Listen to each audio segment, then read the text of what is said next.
Number 4. Yeah, baby. We are rocking out day number 4.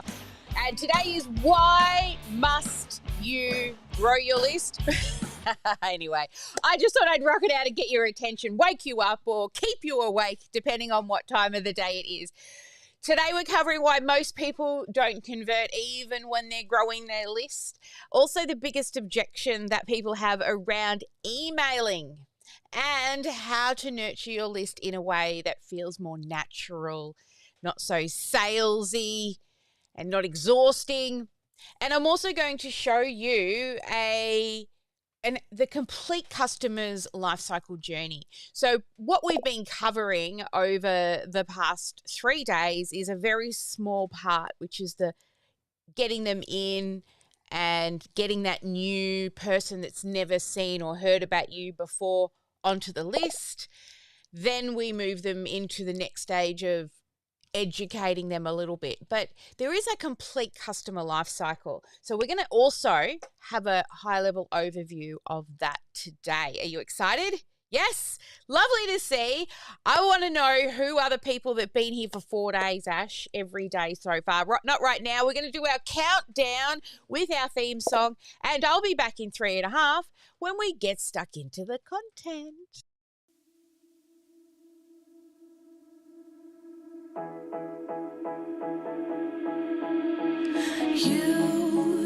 You've been hiding in the shadows way too long.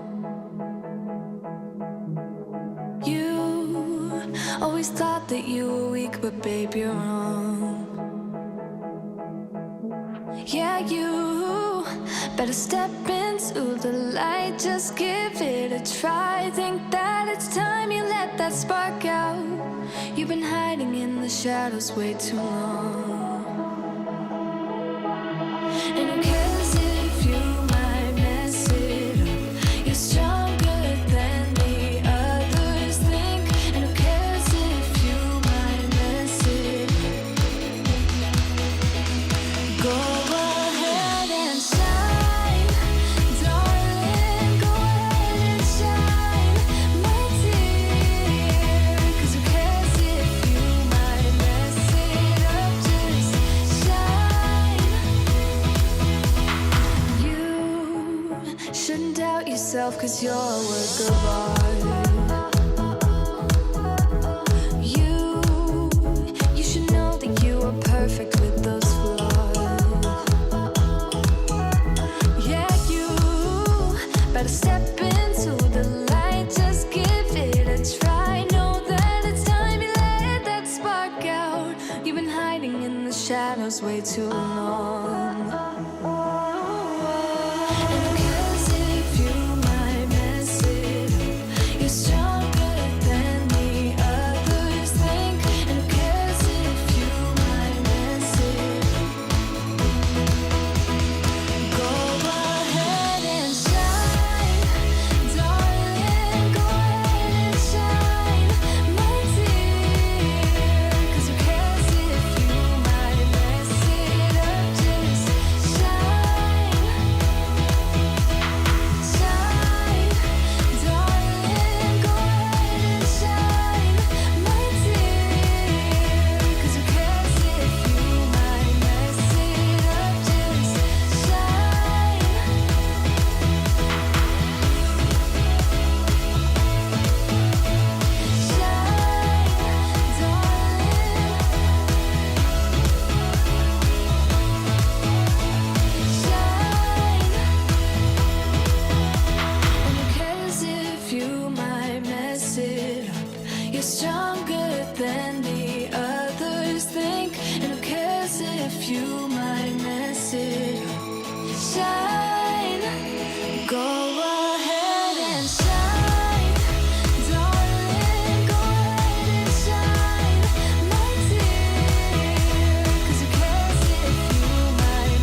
Hey, welcome everybody to day number 4. 2 days to go. Well, today and tomorrow. So excited to have you all here. Look at all of these beautiful. What are you showing me? Stay on track. Is that what it says? I can't see all the words. That's okay. Stay back. Stay back. Thank you, Bridget. Awesome. All right, guys, let me know where you're all joining us from in the big wide world. So lovely to have you here. Welcome, Sharon from Brisbane. Welcome, Judy from Melbourne. Oh, my little thingies are tiny. Let's make them bigger. Whoop. There we go. Judy from Melbourne. We got Dominic from Kansas. And we got Charles jumping in from Kentucky, and we got Melbourne, we got US. I love all of this. So, guys, I love that we're all over the world. And Geelong, look at that. We got a couple of G-Town people. Lara, just down the road from me. I know it's the closest client I've ever had. And you know what? We've still never been in the same room together. All right, guys, welcome to day number 4. So today what we're going to do here at List Growth Made Easy, drop in the chat if you're here live or hashtag replay, because even replay viewers get a ticket into the prize draw. And all I want to say is whether you join the GSD accelerator that we spoke about yesterday or not, today is still for everybody. Every day builds upon the next. And today is actually about doing something that actually makes list growth work long term, right? So it's really important what we're going to cover today. Yesterday was huge, right? We showed you the full list growth system. We showed you how when you keep starting and restarting, it will kill your momentum. Yesterday, we also wanted you to lock down your lead magnet name. And for some of you, you decided to hang around and we did After Dark, which was really great as well. So a huge congratulations to all of you. But there's one more piece people often miss, and that's what today is all about. So let's talk about why most lists don't convert, even when they're growing. And the biggest objections I hear so many of our clients or people before they become clients, because after they become clients, we shake that out of them. But what's their objections around emailing people? So let me know in the chat. Let's be honest. Have you ever thought, I just don't want to annoy people? And so you don't send that email. Let me know. I've got lots of head nods and hand raises going on here inside of Zoom, right? Well, today is for you. So, yep, drop us some fire emojis if you're ready to shift that limiting belief around, I just don't want to annoy people.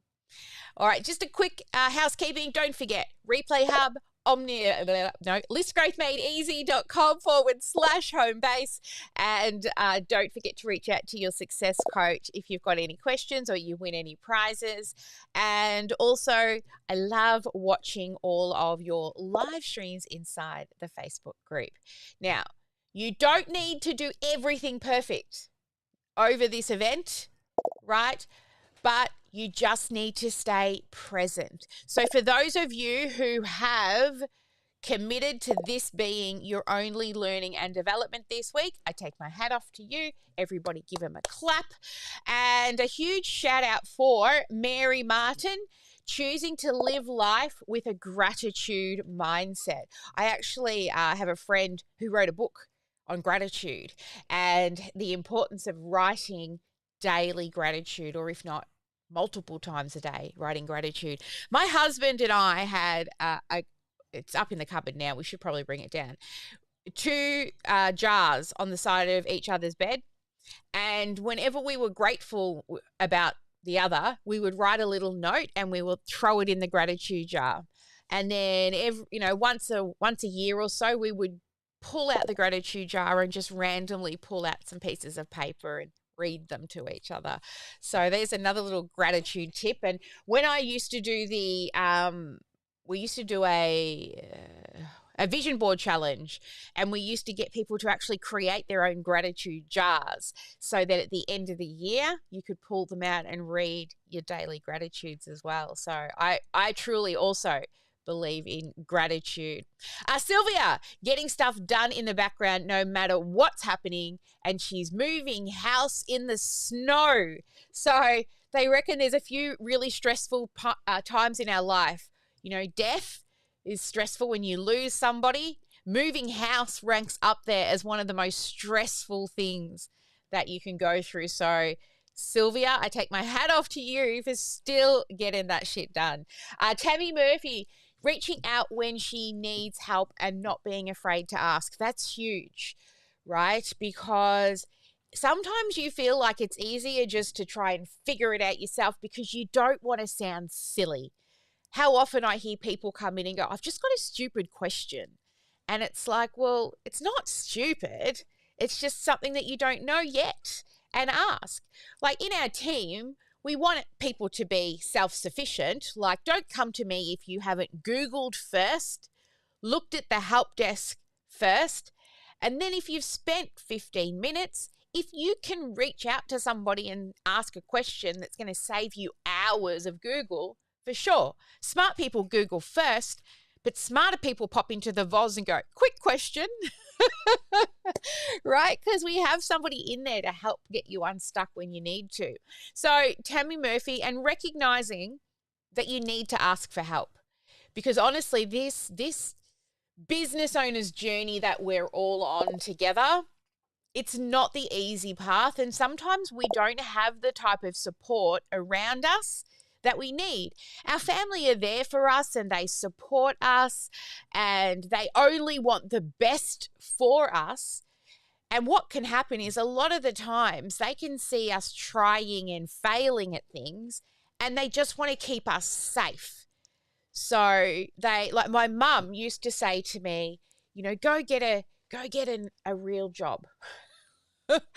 Right? I was like, it will be one day, I said to her. And I get it. You know, my mum, what she wanted was to keep me safe. You know, look after your husband, get a job that is consistent income. Now, and she's right, but she's not correct, right? She might be right in thinking, but at the end of the day, she's not correct, because I would be miserable.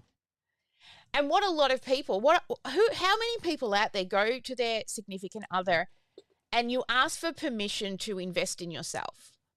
And I understand when there's a big investment involved, we need to.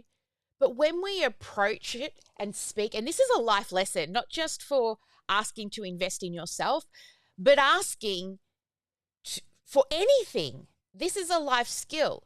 If there's something that you truly want, you should not be going to your family, your partner, and your friends and asking for permission. You should be going there with a plan of what it is that you want to do and what you will achieve when you do it.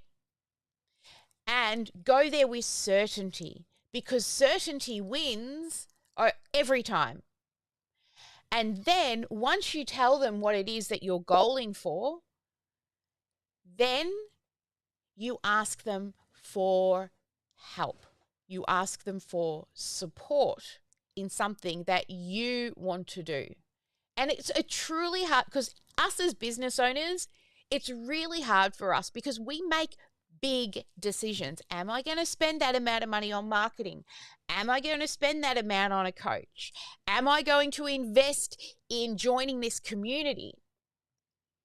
Right? Like, we're about to go and invest big money in joining the Chamber of Commerce, right? Because there are other like-minded people in the Chamber of Commerce that we want to surround ourselves with. Ash said something which is a quote that I love. You don't want to be the smartest person in the room, because then you're in the wrong room, right? It's one of my favorite quotes. I want to be the smartest dumb person in the room is probably my take on it.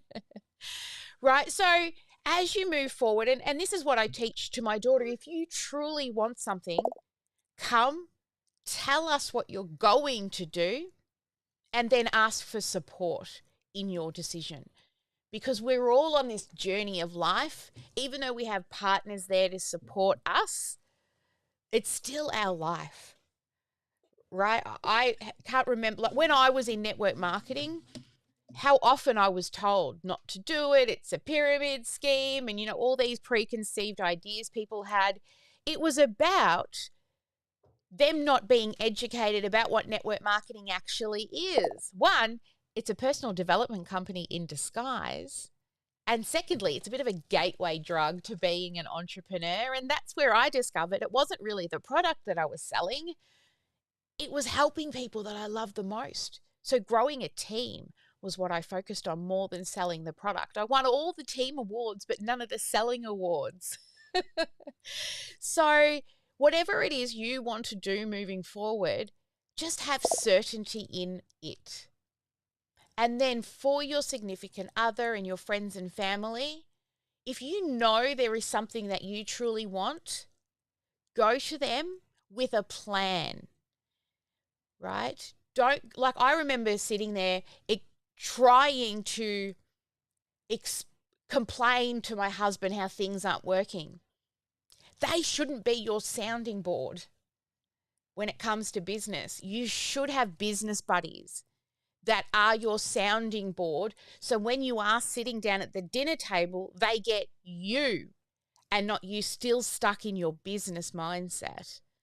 So I highly recommend, no matter where you choose to go and what you choose to do, that you do find yourself a community of like-minded people, because it's the thing that's going to keep you going when things get hard. They're the ones that are going to help bring you back to your why, where those people that love and care about you, family, and they're going to want to protect you from the hurt. And you can't avoid it. All that struggle, it's part of the journey. It's what makes us stronger people. So look, I just went off on a huge tangent because of Tammy, but it's all about asking for support from people, not permission. All right, now today is about nurture, about loving on those beautiful humans, because here's the truth. Growing a list without nurturing is like filling a bucket with holes in it. How many people might get an email address come in and then you do nothing? You do nothing. So many people are guilty of that.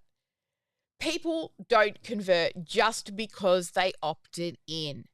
They convert because they feel connected.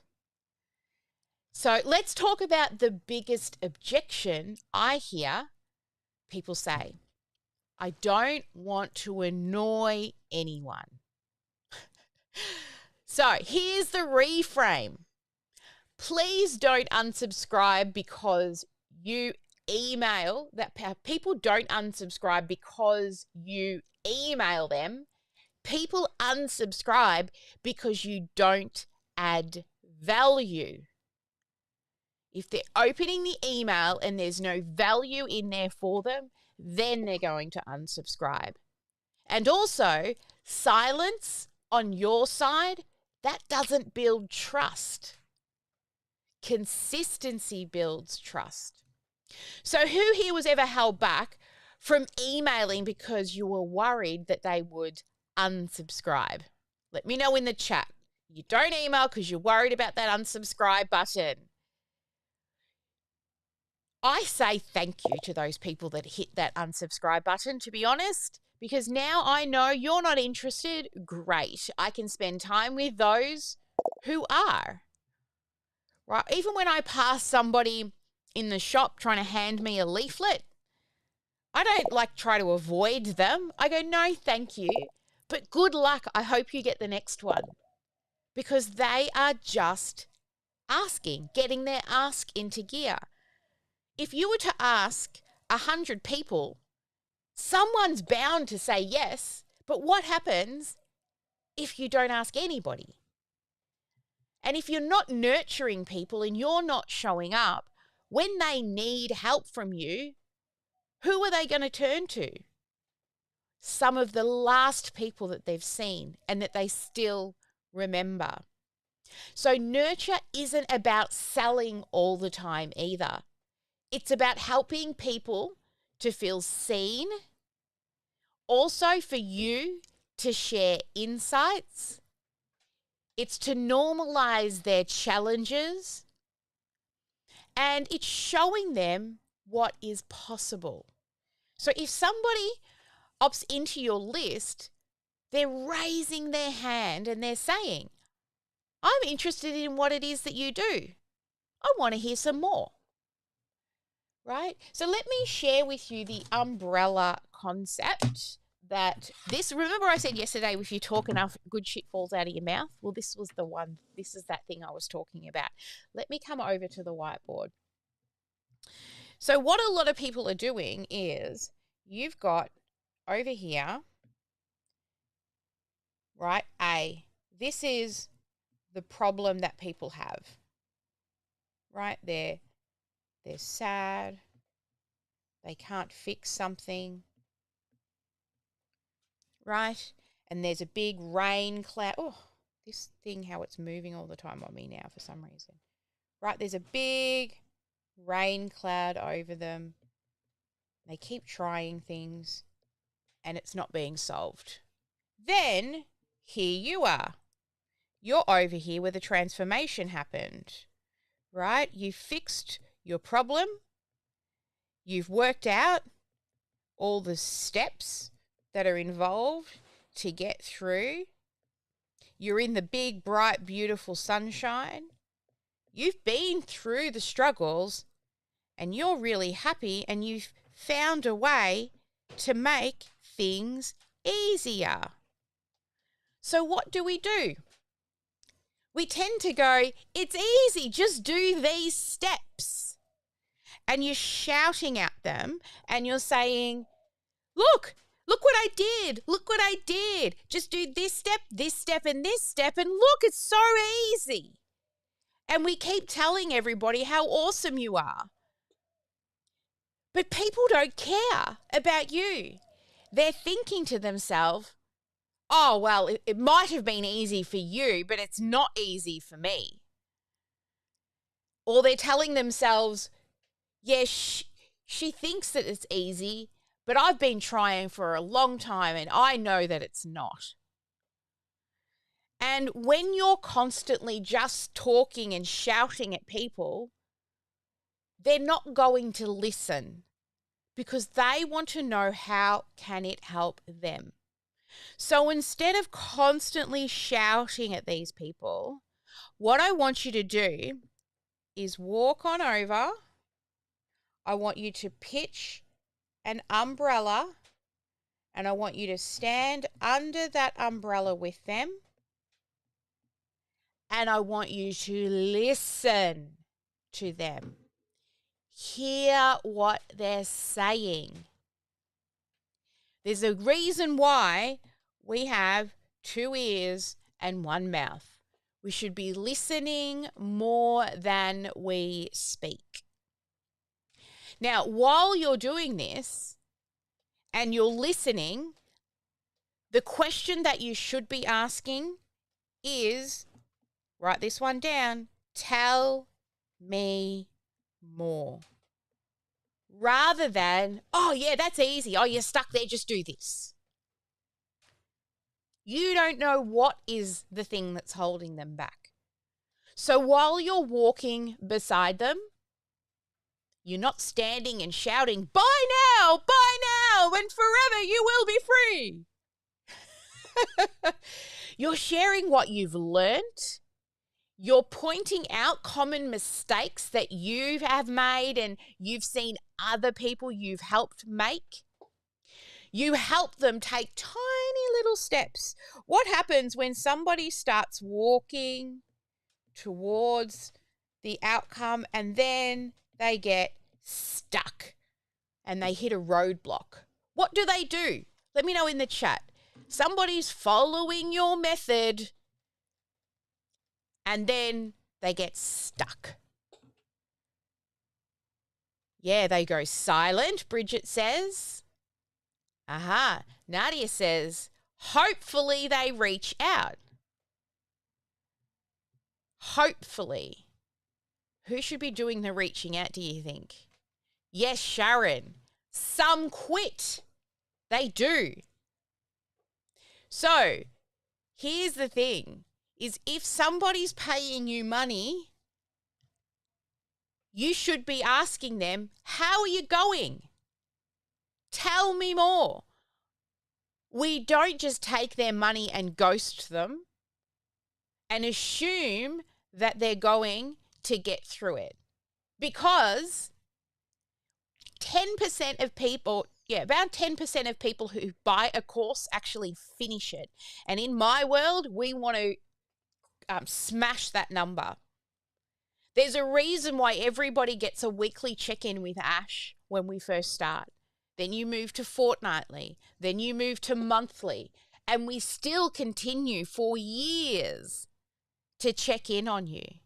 Yeah, Mary says they could feel worse because they've tried so many things. Yeah, they get stuck. So it's our job to understand why. You see, the method that we put together, that's how we believe the path should be. But until you're actually working with people, some of the places where you maybe just sailed through and it was smooth sailing, they get stuck. And you're like, oh God, that was easy. But you don't realize it until 3 people are now getting stuck in the same place you thought was easy. The best way is to work with people and constantly be touching base with them and asking, tell me more. Yeah, being a human is key and powerful. Yes, Alison.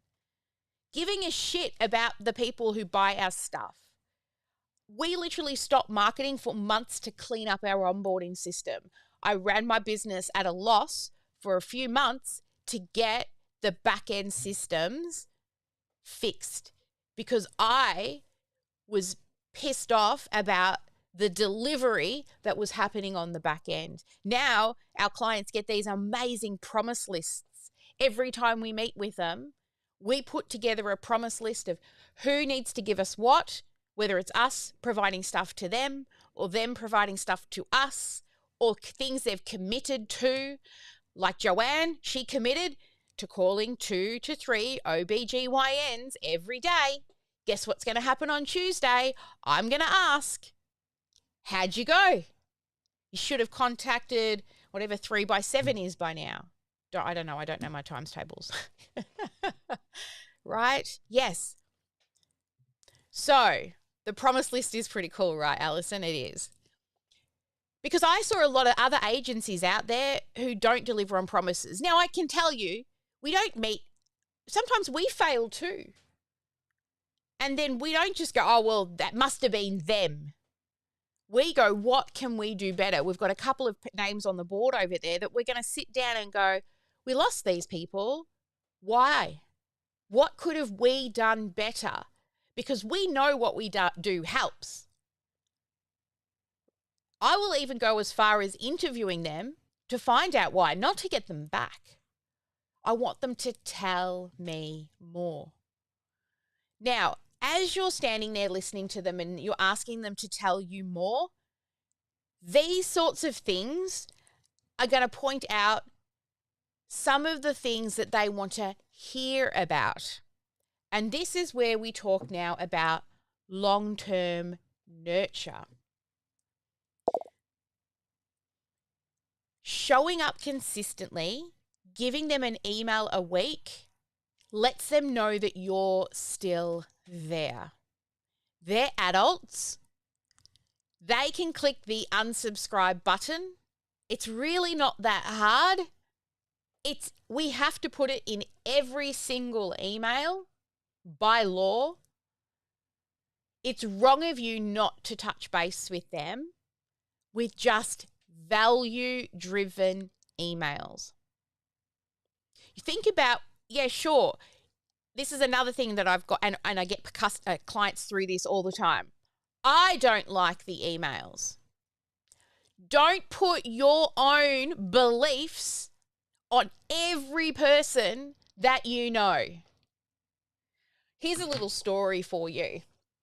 I love this one. It's about you have made these amazing chocolate chip cookies and you're at this little party and you want everybody to eat your little chocolate chip cookies. So you go around the room and you go, hey, look, I made these amazing chocolate chip cookies. Like, people rave about them all the time. You should try. And someone goes, oh, no, I don't do sweets. So you go to the next person and, oh, I make chocolate chip cookies for the party. Would you like one? And you get, is that dairy? Is that like dairy? I can't do. I'll end up on the toilet. And then over the other side of the room, you see a lady and she's all done up, all pretty, and she looks like she's $1 million and prim and proper. And you're like, oh, she looks like a health nut. She probably is not going to want to eat a chocolate chip cookie. So you stay away from her. In walks another lady with a plate of chocolate chip cookies, and she walks over to that woman that you thought was a health nut and wouldn't eat chocolate chip, offers the chocolate chip cookies to this lady, and the lady goes, oh, wow, these are amazing. Actually, I just opened a bakery down the road and I would really love to be able to put your chocolate chip cookies on the counter. So you've missed out on an opportunity because your belief around what somebody will and won't eat, whether somebody will or won't want your emails, you've made that decision based off your beliefs. Shift that. There is way more that you will get out of those who, one, unsubscribe. Do not read the unsubscribe comments. No need.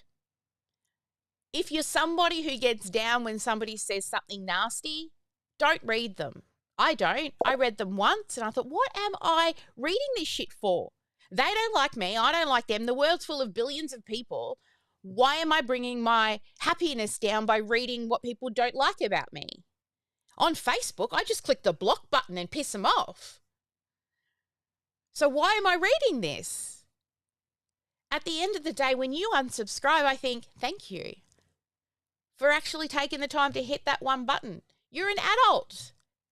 Now, we put some contingencies in place to stop them from fully unsubscribing from your list if they just don't like this particular promotion that you're running, but they still want to see other things. But also, another thing from deliverability point of view, if you're only emailing occasionally, the powers on the internet, it says that this person's not very engaged with their audience. They're not emailing very often, so we're just going to send it to promotions and spam. So by emailing weekly and having people open and people click that email, your domain sending is what's called a healthy sending domain. And getting into the inbox is increased so much, ridiculously high, than if you are like, I don't want to email at least once a week. I'm not saying you're going to email once a week and say, buy my stuff, buy my stuff, buy my stuff. You're going to email once a week with things that are going to help them. So people don't unsubscribe because you email them. They unsubscribe because they don't see value. Consistency builds confidence for them and also for you. So that's your thing moving forward. When you're walking alongside these people, you'll share things you've learnt, you'll point out common mistakes, and you'll get them to make little tiny steps. So please, if you take anything out of today, sending a weekly email is good.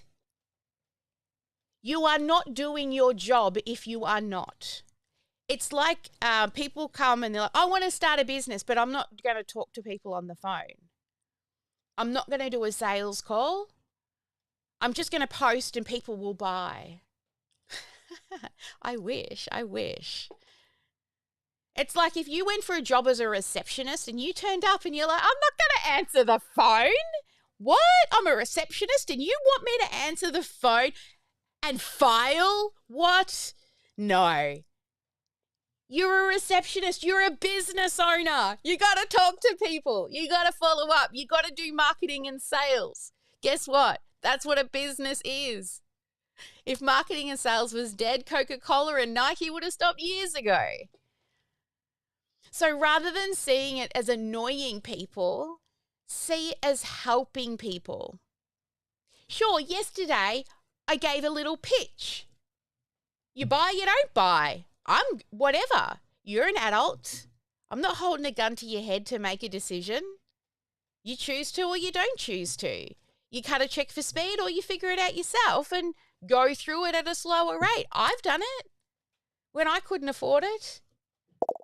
But that choice is yours. And remember, your audience has choice as well. So please nurture. It is such an important part of the customer's life cycle. It's actually one of the biggest parts that you can automate as well.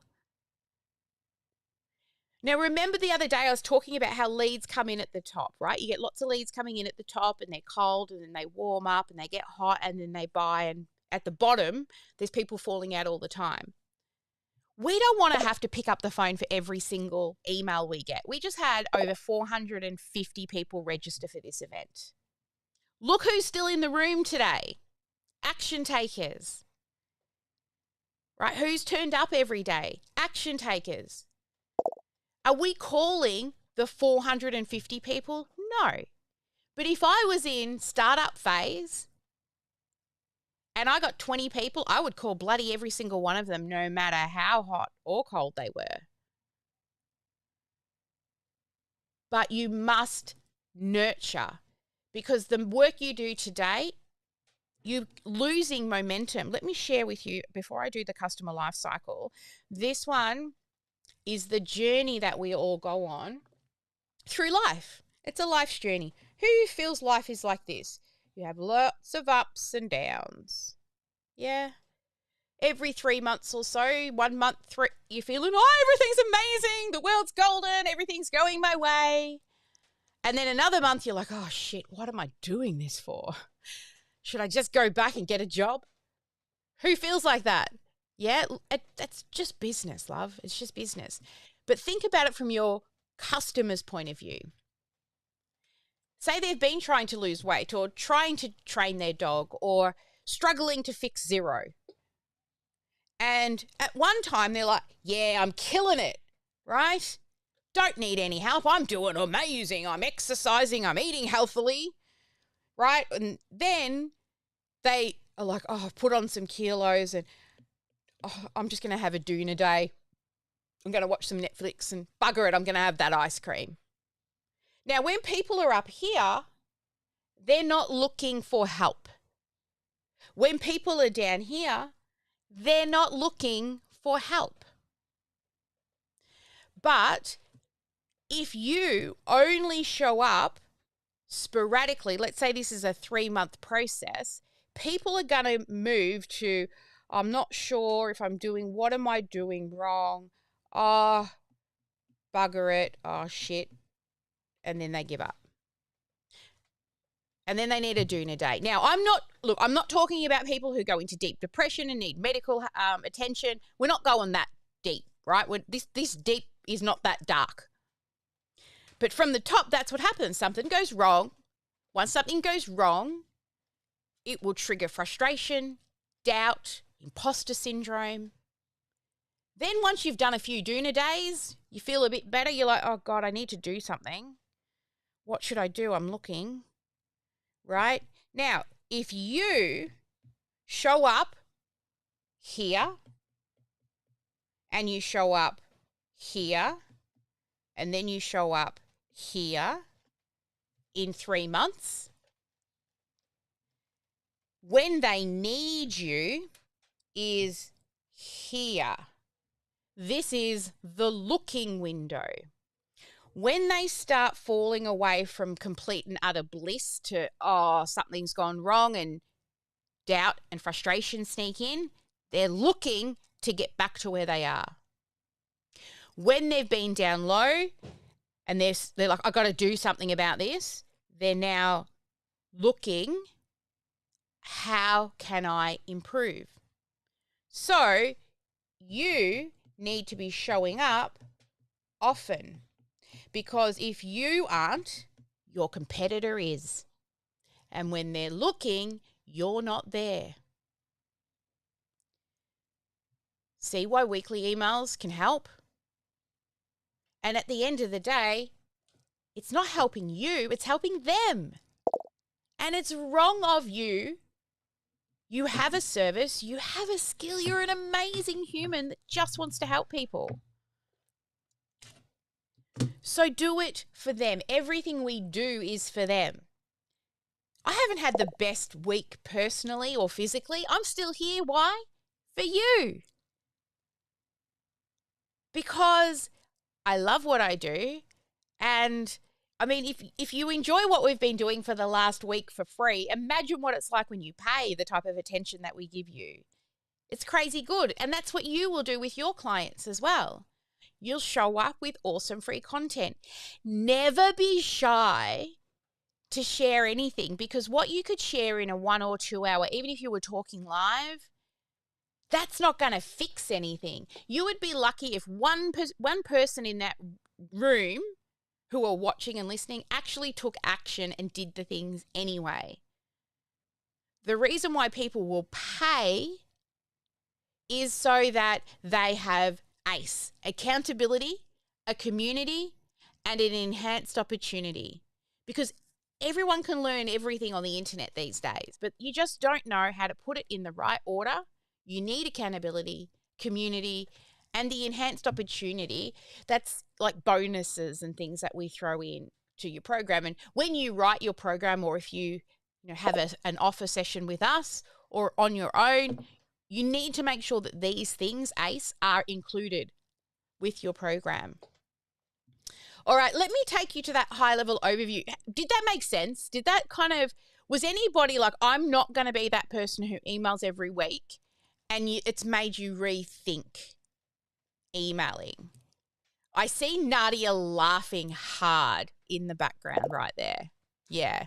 Yes, I was. And now, have I done my soapbox justice? Getting there. All right. Well, maybe when the bank account starts changing numbers, you will understand. Judy's asking, what is ACE? Accountability, community, and an enhanced opportunity is what that is. All right. So let me give you that higher level look, because we've looked at a few stages this week, but I want you to see all 7 stages, because this is why when we work with people inside of our academy, minimum of 12 months, most people stay with us 3 to 5 years until they kind of scale themselves out of what we need to do, or they've learned enough and they don't need it anymore because we've helped them go out and hire a team. So let's show you this 7 stages of the customer's life cycle. So stage number 1 is lead generation. So that's what we've been doing. We're collecting an email address. Then after we have that email address, we have induction. So this is where we send them a series of emails to let them learn more about us. If this is the first time they've ever seen us and they've joined your list and never opted into anything else, we need to educate them. What are your values, your beliefs? How do you help people? Then we do nurture to convert. This is where those regular weekly emails would fall. We're nurturing them until they're ready. Because at any given time, 2% of your audience are ready to buy now.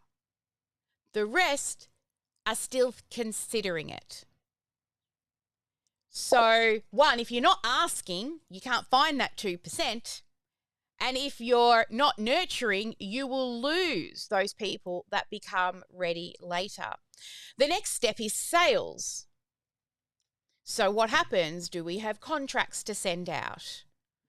Then onboarding. What happens after you onboard? So when somebody joins whatever it is you do, you need to give them the best experience, especially in the first 30 days, because that's when buyer's remorse can sneak in and imposter syndrome, and they think, have I made the right choice? Right? And they start to blame the program, even though you know it's going to work for them and they've got to take action. So you're onboarding, especially in that first 30 days, you need to wow the socks off them. Yes, I've gotten what I've paid for.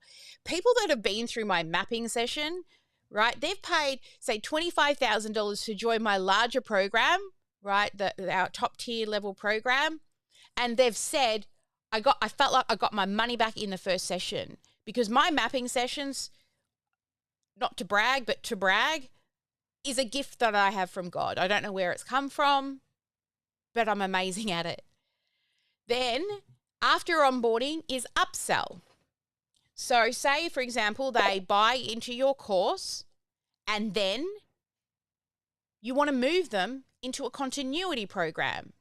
That's like a membership, ongoing reoccurring revenue. Or maybe you've sold them and you've got a small upgrade to a VIP offer. Then after that, reviews and referrals.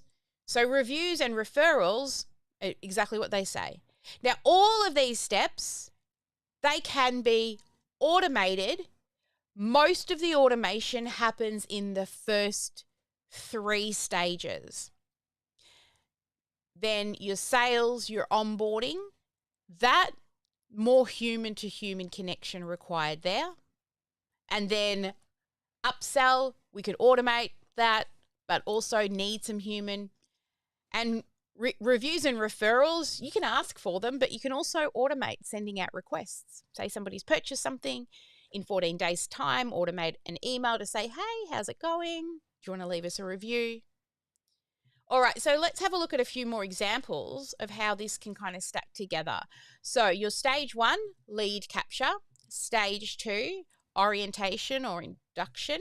Stage 3, nurture to convert. 4, sales. 5, deliver and wow. That's your onboarding. 6, upsell. And 7, reviews and referrals. So let's put this into play and see how it all links together. Your lead capture could be an ebook. They go through then some orientation to learn about you, and then you send them a survey. Then they'd say yes, you send them a welcome kit. We can automate that. Say your welcome kit gets put together by an outside company. As soon as they buy, we could send off an email to that company and say, send the welcome kit. Then once they're with you for a while, you run an additional workshop. Like for us, we've got different upsell options for different workshops. And then at the end of the workshop, we ask for a testimonial. Then that kicks the people they refer into that lead capture. Another one, let's say yours is a mini training. They go into the mini training, then they go into your orientation series, and then you run a webinar to nurture them further. They say yes, then you onboard them. So for us, we have those regular meetings. Then you move them from the course into the membership. And then you ask them, once they've been in the membership for a while, can you refer a friend? So as we build out all of our automations, we're always thinking, what stage should this live in? Now, we cannot set all of this up in a month, not even 3 months. We do a lot of it in the business in a box, but there are a few gaps that need to be built. Like your sales process is different from other sales processes. Your onboarding is different from our onboarding. So those are usually built out through a discussion with us. But you want every single one of these. And this is not about making more and more and more lead magnets. This is remember finding the one thing and dialing it in, yeah? Does that make it a little bit more sense now? Can you see the customer's journey that they take with you? Lots of people, the majority of your list will sit in that nurture to convert stage. All right. That's the customer's life cycle. So let's come around the room before we run into home play today. I want you to think, what's the biggest one aha that came up for you? What's the biggest one aha that's come up for you? All right, I'm going to come to Deborah. I saw lots of head nodding from Deborah, so I think Deborah's probably got some good aha moments. Let me make sure I can find you. Where's my mouse? Big screen. There it is. I'm here. You're here. Oh, there she is. Awesome. Deborah, what was your biggest aha? I think the weekly emailing. Yeah. Why it's so important. I should have actually started counting how many different reasons I gave you for emailing weekly. I might go back and actually count myself later.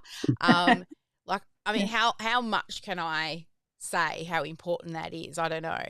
And like I said, it's not like buy my stuff. It's like, if you're struggling with this, here's a tip. That's it. I actually paid somebody. Oh, no. Sorry, this was a placement. A uni student came here to work. And to build my nurture, at the time it was only 6 months. But I got her because, I did that crazy. I went live for 365 days. I just got her to go back through my videos. And I said, go and find videos that you think people would be interested to watch. I said, create one paragraph, stick it in the email, and a button to go watch the video. So that was how I started to build my long-term nurture. Other things you can use are back to blog posts, right? If you've already got blog posts, you could probably rip apart that blog post and create half a dozen emails out of it. Inside Your Business in a Box, we give you loads of templates and suggestions as well with a marketing hat on. Even though we are nurturing, we also got to remember build a fast path, slow path, and no dead ends. Yeah, no dead ends. In your nurture, you may not be asking for a sale, but we still want to get them to some kind of call to action. Go read my blog. Go listen to my podcast. Go watch this video, right? It's a soft ask. We're not asking them to buy anything. We're just asking them to click a button and engage more. Inside of Omnisend, when you turn on your engagement scoring, every time somebody opens an email, they get a point. Every time they click on an email, they get a point. Then we look at the points, and anybody with 60 and above are the people we're going to keep an eye on, right? So that way, we can even set up when somebody hits this level point, send you an email to remind you to read this person's file and see if you can reach out to them. Yeah, so next, let's bring up Judy. Judy, what was an aha for you?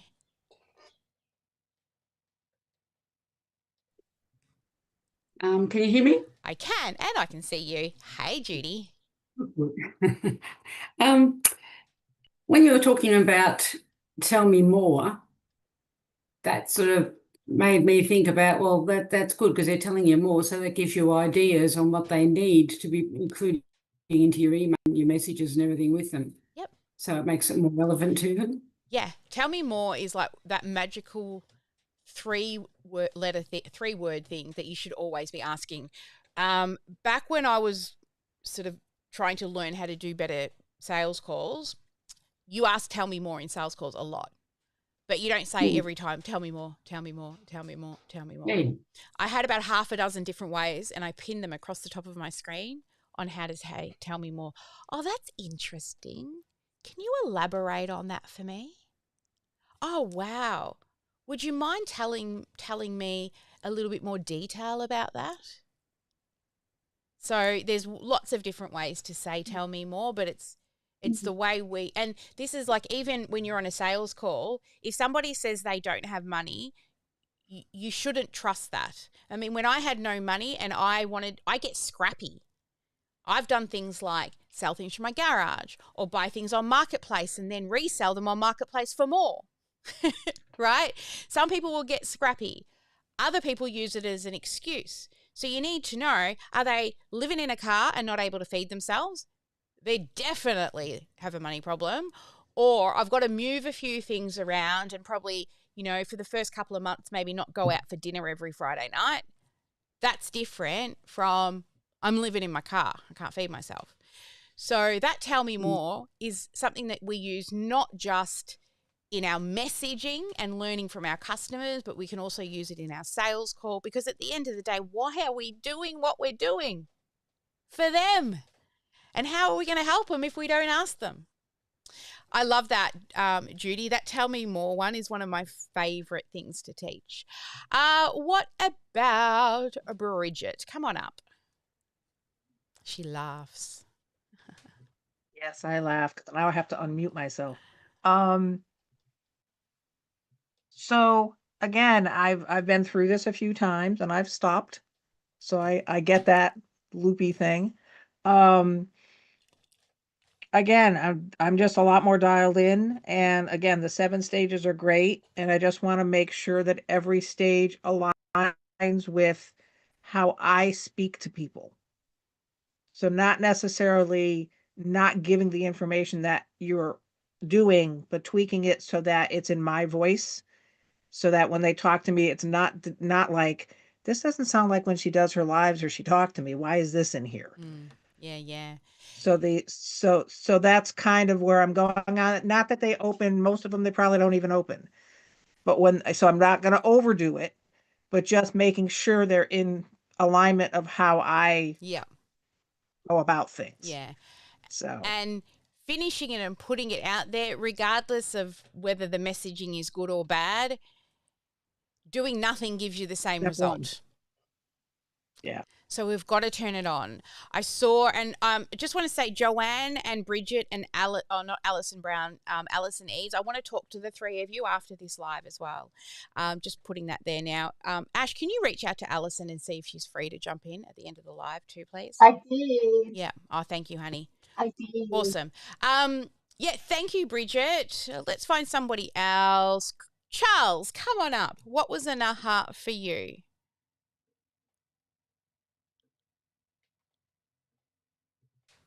Oh, you've got to unmute. Unmute. I am going to buy that hat for the team, I tell you. Here, I'll click ask to unmute. That might help. There he is. Okay. Yes. Hey, Charles.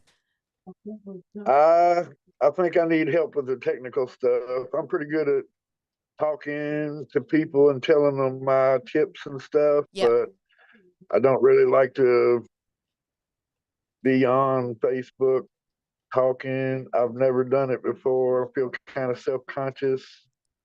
I look rough, so I think maybe people will get a immediate impression, maybe. People are always going to have an immediate impression, no matter what you look Sometimes like. it's good, sometimes it's bad, but I usually get a beardy face type, impression. Yeah. They think I'm a biker, which is all good, but I don't know. Yeah, look. I think the aha was trying to get my technical skills together. Yeah. I tried to name my lead magnet today Fishing USA, but I checked with the LLC and they said Kentucky either has one some already named that, or they said I couldn't use USA, so I need to find a new name. Yeah, well, that is a process. When I named the last business I had, it wasn't what I wanted it to be because I couldn't get what I wanted it to be, and I had to add another word into it so that I could get it. Because I still wanted it, but I had to, you're definitely going to have to probably get rid of the USA part. definitely has to have the word fishing. But after that, Right. we can add and like find a story that we can sort of share. And it's a bit of an exploratory thing. Like every time you think of a name, stick it on a Post-it note and put it up in the same place, and then just walk past it and look at it. I would definitely be checking so that you're not like, oh, I'm definitely taking that one, and then you finally check. So just spend a few hours like just looking. Just be careful when you're looking for domain names though, because what can happen is there's these little spiders that run around the internet that collect information, and if you're looking for a domain name too many times, they go, oh, this one somebody wants, and there are people out there who buy domains to make money. Like I couldn't get Sally Sparkle because somebody else had it for sale for like 20 grand. And I'm like, I'm not paying 20 grand for it. And I kept waiting for it to expire. I kept checking, and then it must have expired and somebody else purchased it. They went and bought it when it went back to the people who like, yeah. So some people do that. But my buddy calls me Slick Daddy, and he tried to put my pictures on Instagram, I think is what it was, and he put it on there, and Slick Daddy was already taken, so they called me Sir Slick Daddy. There you go. Right? You just find the thing. But I'm learning the technical stuff a lot since I've been here this week. Oh, that's good. Because I've Googled a lot. Smart people Google. I've But even you got taught me a stickers lot. made for it. You taught me a lot, and I can listen to you all day. Oh, aren't you a sweetie? Well, you keep showing up. You keep doing the work, and don't say, I can't do technology. Say, I'm learning. I'm currently learning. Right, I'm learning. Yeah, right? Right. Because there's a big difference between I can't, because everybody can learn the basics. Yeah, don't say you can't. Yeah. I've learned a lot this week, to tell you the truth. I've never made a video of myself, and that was a I love new that. experience. I love that. So- Hey, look, I'll tell you, don't be scared of being a beater or whatever. My husband, you have to go look for him. He doesn't have the beard anymore, but he had it for years. All right. Big. I got a big long beard. Yeah. Oh, see, I always used to say I love it because it gives me something to grab onto. Right? There you go. But he was on a TV show, and it was to do with four-wheel driving. Okay. And he's still on the show, but we Cool. don't do as much with them anymore. But he would walk down the street and get recognised because he has the beard. When he shaved the beard, Right. nobody recognises him anymore, which he actually prefers. He's a very quiet I person. worked a bar for years and years, and my dad was getting ready to die, and he wanted me to shave because he was a Navy guy. So I shaved my beard, cut my hair, gave it to the locks of love, and walked in the bar and started working. And my boss said, "Could I help you, sir?" I said, "Yeah, you can help me. I need my check Friday." He said, "Charlie, is that you?" I said, "Yeah, buddy, it's me." That's hilarious. I've never seen my I look way dad. different, evidently, with no beard and short hair. Your husband I don't know won't. if it's better or worse, but Well, I look way different. I've never seen my dad without a beard. I've tried, Nadia, to put baubles in my husband's beard when he had one. He did let us paint it, though. Down at the little athletics club, every year they had crazy hair day. And so he would put like a big spike, and we'd do like weird things with his beard and stuff as well. Oh, here he comes, the man Cool. to drop my water off. Thank you. I dyed it green one time for St. Patrick's Day at the bar. I had a big green hat and a big green jacket. I looked pretty interesting. Yeah. See, that's it. Just lean into what's yours. I don't know if anyone's met Right. Jenny Williams. So Jenny Williams has this crazy hair, right? She can't tame the mane. It's like, she just leans into it now, right? The fact that her hair's messy, Right. that's just what it is. And then she's got these quirky green glasses that she lost for a while and recently found them. We got Sharon, who That's awesome. she was concerned about going live because she wants to get her teeth fixed. Guess what? If somebody enjoys your things, then they like Yeah, it. me too on If that. they're going to be an asshole, then guess what? Block. Bye-bye. Block them. That's Don't right. need to see you That's right. anymore. That's the great thing about social media is you can block them. And you know what? You're memorable. Like I said, people would remember my husband when he got rid of the beard, not memorable. I'm probably not very memorable at the moment because normally I've got rainbow hair and I've been doing rainbow you're hair since I beautiful. was a You're teenager. very memorable. You're very memorable. Right? So just lean into your weirdness and our craziness and who we are and be okay with that. See, the more people that end up following us, I've got 125,000 followers on Facebook, right? I get a lot of people who don't like me or will bitch about stuff. But the more you get known, the more people who are not going to like you as well. I learned that at a conference one day, that if you don't have people complaining about you, you're not big enough yet. Because you can't. I threw people out of the bars for over 20 years. I've been called and told everything in the world. Well, there you go. And you've got the confidence to do it. I never hit not one person in all them years. I never hit one person. That's awesome. Awesome. All right. Well, we can move now into some... Thank you for all your help. You're welcome. You're very, very welcome. All right. So what I'm going to do is it's laser coaching time now. So we had some people submit for laser coaching. I'm just going to get out my little list and call up those who asked for laser coaching and said yes. Now, even if you didn't want to come on screen and you requested laser coaching, we will still reach out to you with a response privately. And we're not going to bring everybody up who's applied either, because it is a limited amount of time that I can spend with you. But the first person that I'm going to bring up is Mary Martin. Is Mary Martin here with us today? She's not. No, Mary couldn't do it today. She said yesterday she couldn't be here, unfortunately. So I've just marked the sheet with the people that are not here right now. All right. Next. As you can see with the colour. Dominic. Is Dominic here? Dominic Penn. Are you in the room?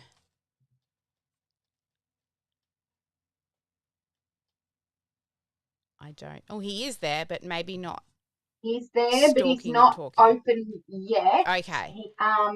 Bear with me. I will send him a DM while he's getting active. All right. There are two that do have their screens on now, though, that you could go to. Okay. Judy, come on up, Judy.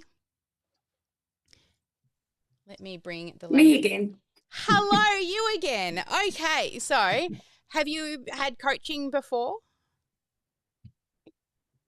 I've got two coaches over the years, and they just disappeared after they sold their product to me. Oh, yeah, I know those types. And I'm still paying it off.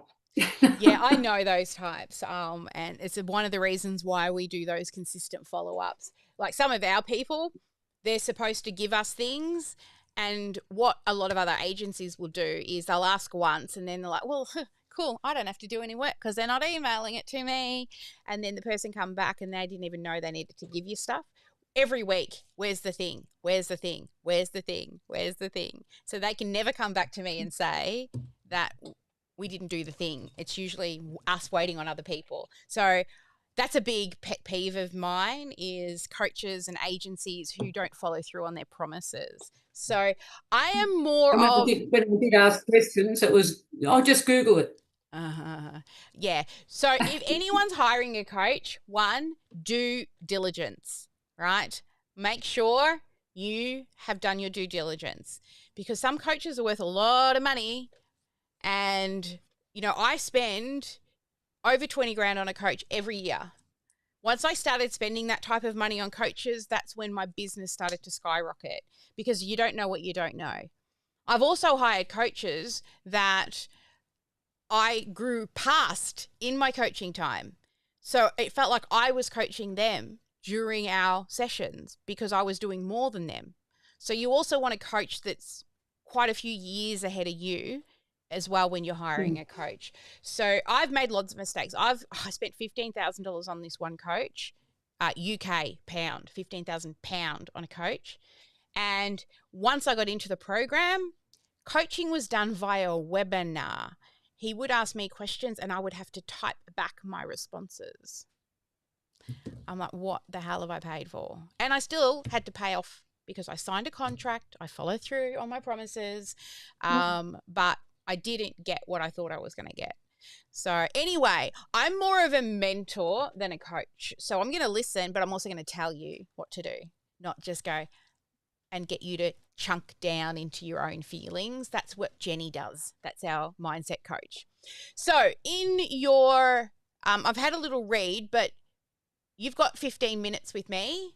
What's the biggest question that I can help you with today? What's something that's taken up a lot of space in that brain of yours around the areas I can help you with? Of course, I can't teach you how to make a surfboard, but I don't want one, so that's okay.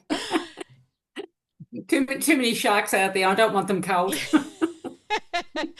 So what's something that's taking up a lot of space in your brain right now that I might be able to help for you? Niching. I'm going to and fro all over the place, and then how to put it together into a program. And like as an example, if you do midlife women with menopause, perimenopause, that's, niching down. I've been told that's not niched enough either. So then I thought, well, I can't do a whole course on hot flushes. And then I thought, if I do a whole course with all different topics, who's going to buy it when they only really want relief of the hot flushes? So, so the first thing I'm hearing there is you're making a lot of assumptions that you're like... this is coming from 30 years of being in practice. People come in for the quick fix. Yeah. Yeah. So you want to niche down. Tell me a few niches that you've been thinking of. So menopausal women. Yeah, so it's midlife women, and they've got all their problems. It could be anxiety, it could be grief, with loss of parents or whatever. It could be total overwhelm. Yeah. A lot of anxiety and depression, things from that, and lack of purpose, empty nesters. There's just so many avenues in that. And then there's the health problems and the, taking care of yourself, the nutrition side of things. Yep. All right. So when you are working with people, which clients, because you said you've been doing how many years in practice? 30 years, but I haven't been doing it for a while now. That's okay, but you were doing it for 30 years.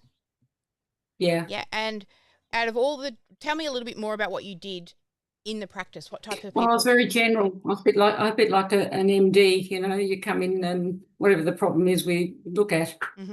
Give me some examples. Give me some examples. Oh, any health problems, or also I'm a hypnotherapist, so I did a lot of quit smoking hypnotherapy and some weight management, emotional eating, all that sort of stuff as well, and sticking to a diet. I also like the idea of we're talking about New Year's resolutions the other day, and most people don't stick by them. After a week, they're gone. And that's another thing that, because I'm a hypnotherapist as well as a naturopath, to get into the minds of people to help them stick to the changes they want to make. And what's the word I'm looking for? Identity. You can't make the change unless you see yourself as being the change. Yeah, it's a belief, right, in yourself that you can do it. It's all mindset. At the end of the day, everything comes back to what type of mindset you've got. Yeah, so I like that aspect of it as well, because I think that's important in any of it. Yeah.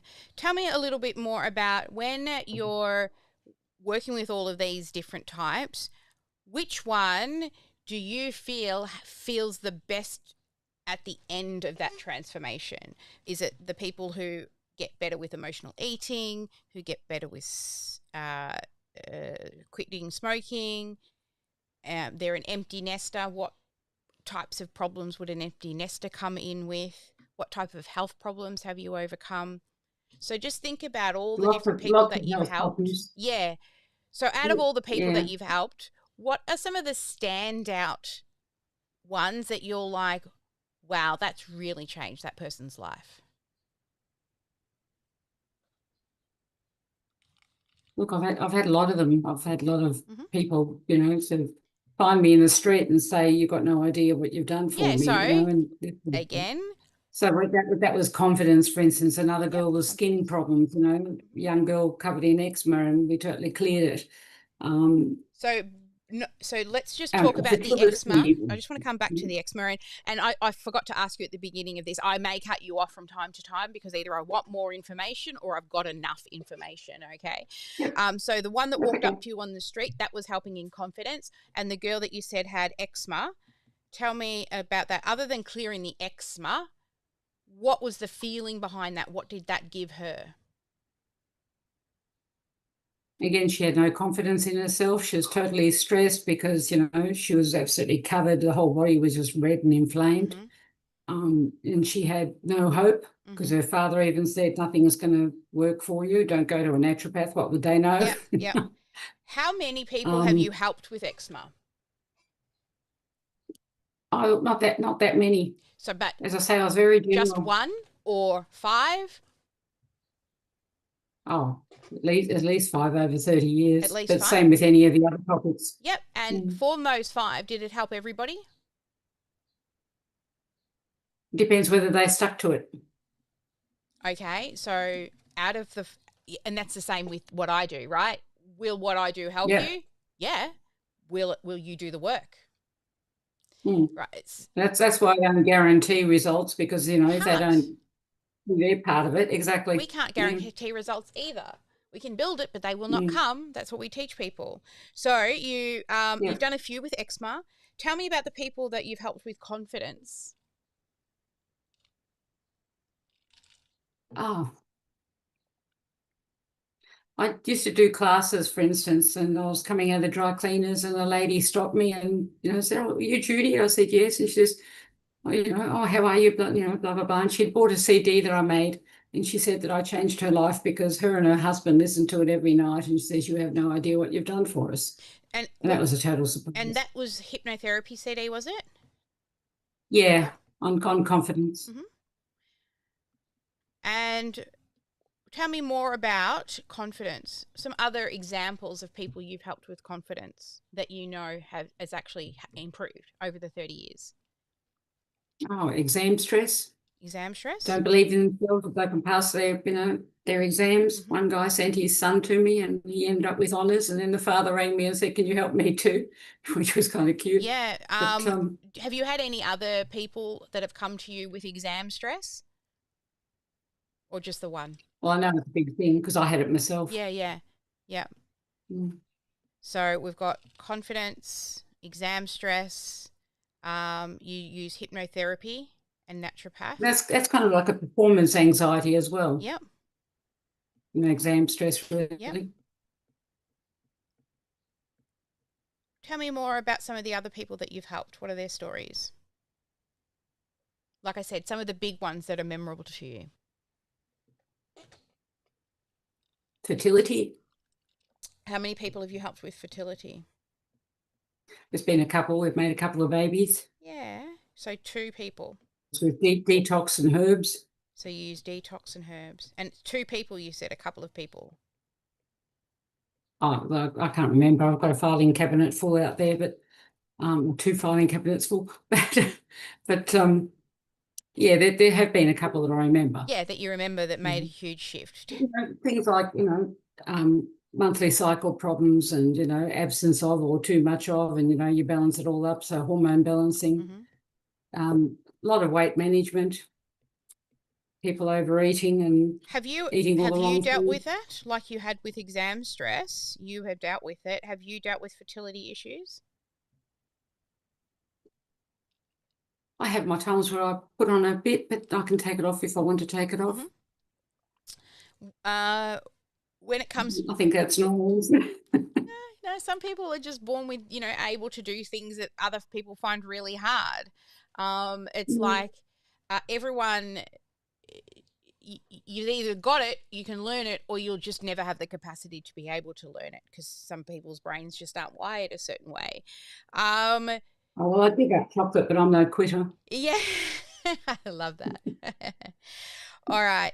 So actually, addictions is another thing as well. Pardon? Marijuana and alcohol, addictions. Yeah, addictions. Marijuana, alcohol, cigarettes. Yep.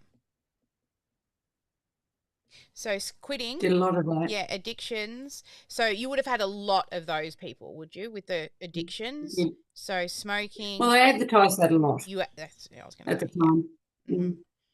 So smoking, drugs, right? There's lots of different addictions. So mostly sort of marijuana and hard drugs as well. Some, but they weren't that out there as they are now. Yeah. There's a lot more of it out there now. Uh-huh. As I found out a couple of months ago when somebody tried to break in at 7 o'clock in the morning and smashed my car up high on ice. All right. And so you've got midlife, which is menopausal. How many people did you help with that? Oh, a lot of people Mm-hmm. with their hot flushes or, you know, their sleeplessness and mm-hmm. a lot of stress as well. Mm-hmm. Mm-hmm. Yeah. So stress is one of the, so that's why I haven't asked about grief and overwhelm and health problems as a general. I'm asking more It things all comes under stress. That's right. Because then we work out all of the underlying things that not fixing the one thing, it seeps into other things like family life, you know, personal life, health, Yes. wellness. All of these things seep into other areas of their lives. All right. It causes inflammation, which causes disease, and it just goes on and on. It does. I got fibromyalgia myself, so I get that whole, yeah. All right. So let's have a look here. We've spoken about menopause, confidence. You use hypnotherapy and naturopath. You are a hypnotherapist and a naturopath. Smoking, so drugs, and fertility problems. So my next question for you is, if you were to do this every day and you would wake up and still be excited in 5, 10, 15 years from now doing and helping people in a particular area, which one gives you the most excitement? You've got to wake up and do this every day and you get to go, yes, I get to help people do that like I do. Yes, I get to help people automate and save time. Do you know there isn't actually one, because I just happy if I get a result in any of them, because it just makes you feel good because you've been able to the outcome. Allow them to make the change. Yeah. All right. So then we can also look at things that are more viable. All right. So what are people willing to pay for because they've tried it many times and they weren't able to do it themselves? But out of all of the things, there has to be some that you prefer more than the other. I know you enjoy the outcome of helping people. We all do. Anyone in this room loves helping people, or they wouldn't be here, because that's what we do. We help people who want to help people, right? Because I want to help 33 million people, and it's not by having 33 million clients. It's by having people who want to make big impact to go out and help people. So think, really, really think, right? Don't just like be a big, everything. I help everybody. There has to be one or two of those that are like, that is something that I know I can help people with if they follow the steps, because there's no guarantee they've got to follow the steps. Let's pretend you have the most ideal client who's, yes, I'm going to take action. Yes, I'm going to do the things. And you're like, yes, you will get results if you do. And that brings you joy. Would that be helping menopausal women more than helping students do exams? If you had to choose, and you have to choose, you do, what would you choose? I would prefer to be helping menopausal women or students doing exams. Would most students be wanting that help though? Or is it their parents that want the That's not the students to have question help? I asked. I asked you another question. You have to choose. You. Who cares about the marketing and the sales stuff that comes later? You have to choose. Do you prefer helping menopausal women or helping people, students, get through exams? Menopausal women is a lot bigger topic than helping students with exams. That's more mind stuff. Yeah, Menopausal stuff is huge because you've got all the supplements and everything to think of as well, and the hormones and all that. So if you have to choose, because you do, menopausal women. So we've already narrowed it down. You're not going to be advertising to help students. You won't be advertising to students if you were doing students. You're advertising to the parents. Right? That's parents. Yes. If you're helping students through stress of exams, your marketing isn't targeting the students at all. It's targeting the parents. But we're not going to do that. And I don't want you to choose because you think the audience is bigger. I'll tell you why. One of my clients, she was, what do they call it when they help you walk and fix your bones and all of that type of stuff? Anyway, do you know what she... Osteopath? I think. Anyway, I can't remember exactly the thing, but I remember what she sold. And she did great. Made good money. She's recently retired. All she helped people do was learn how to splint arms. Splint arms. That's it. How big's that audience? But she could fill a room with practitioners who wanted to learn how to splint arms properly in her method, because it was her specific method. She wrote a book on it and everything. Right? So don't pigeonhole yourselves with your beliefs around who's out there. I'm in the most competitive market out there, because what do marketing people do? They pay for marketing. So I'm competing against that daily. Massive people I compete against. People like Dean Graziosi, Tony Robbins. Like, these are the people I'm competing against.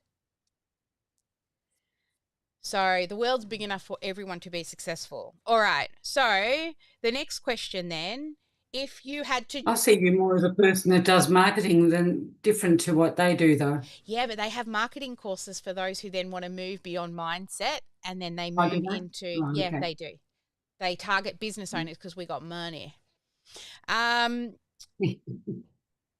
All right. So now you've chosen, I want to help menopausal women. Now you've got somebody and you've got to choose between quitting smoking and menopausal women. Which one do you prefer to help? Not what the market might be, what you think the market's telling you. If you had to choose, and you do. That is the problem. I'm always trying to find what would they want. No. You do not look for what, because you've got to be like me. The amount of things I could teach people, right, versus what I put out there is very different. What you see I can do out here in a free training is very different than what you get inside of our academy. It's way more than that. You have to choose. There is no option. Smoking, don't think about what might happen. Don't think about marketing. Which would bring you more joy? Helping menopausal women, helping people quit smoking. Probably the menopausal women. Yeah. I've done a lot on the smoking. Yeah, but you have to choose. You would still, if you had to choose, you would choose menopausal women over helping people quit smoking. Yeah. Yeah? All right. You can do more with it. You can. Guess what? I bet you've been through menopause. Have you been through menopause? At 73, yeah. Yeah. Have you had to quit smoking? Oh, I've had a couple of cigarettes, but it's never a problem. Yeah. I can quit so anything. You've never. So if we then compare knowledge and skill set against life experience, which one are you able to draw more stories from? That's actually a question. Both really, because of my history with the clients. If you're looking for stories. Yeah. Which one can you resonate more with when you're telling a story? Personally, menopausal women. There you go.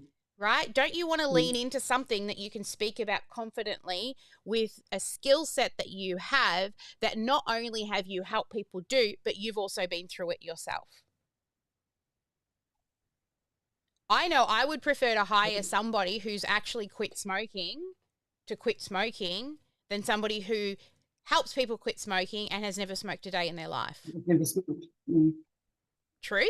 What about everybody in the room? If you had to choose a practitioner, I quit smoking and here's my method versus here's a method to quit smoking. I haven't done it myself, but it works. I've seen it work. Yeah, the person who's been through it. Why do people come into me? Because I've failed at marketing. Just because I've done it good now, I went through a lot of shit to become good at what I do. It's been over 10 years.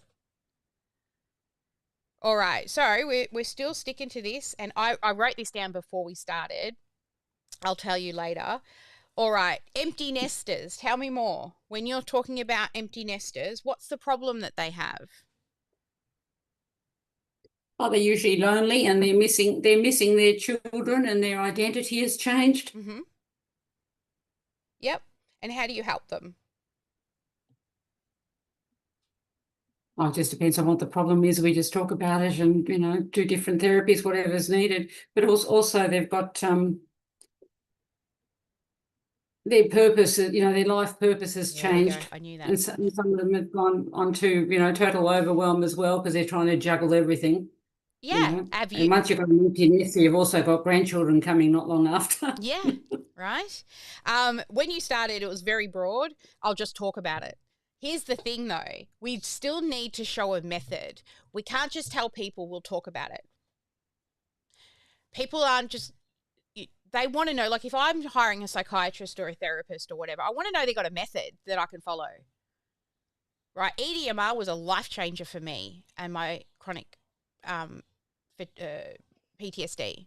Right? Like EDMR was amazing. Didn't know if it was going to work in that first session, but by the end of it, Jesus Christ, I cried my eyes out. So empty nesters, identity. You've been an empty nester before? Yeah? Yep. Yeah, but I celebrated. Yep. Oh, look, I know my daughter's in that in-between phase of being away when uni's on and coming home. My husband's actually empty nesting way more than me because he's lost his purpose because he's the caregiver in the family. He was the one, he's more of, not that there's gender role. We definitely don't have gender roles in our family. So you had to choose helping empty nesters, helping people in midlife with menopause.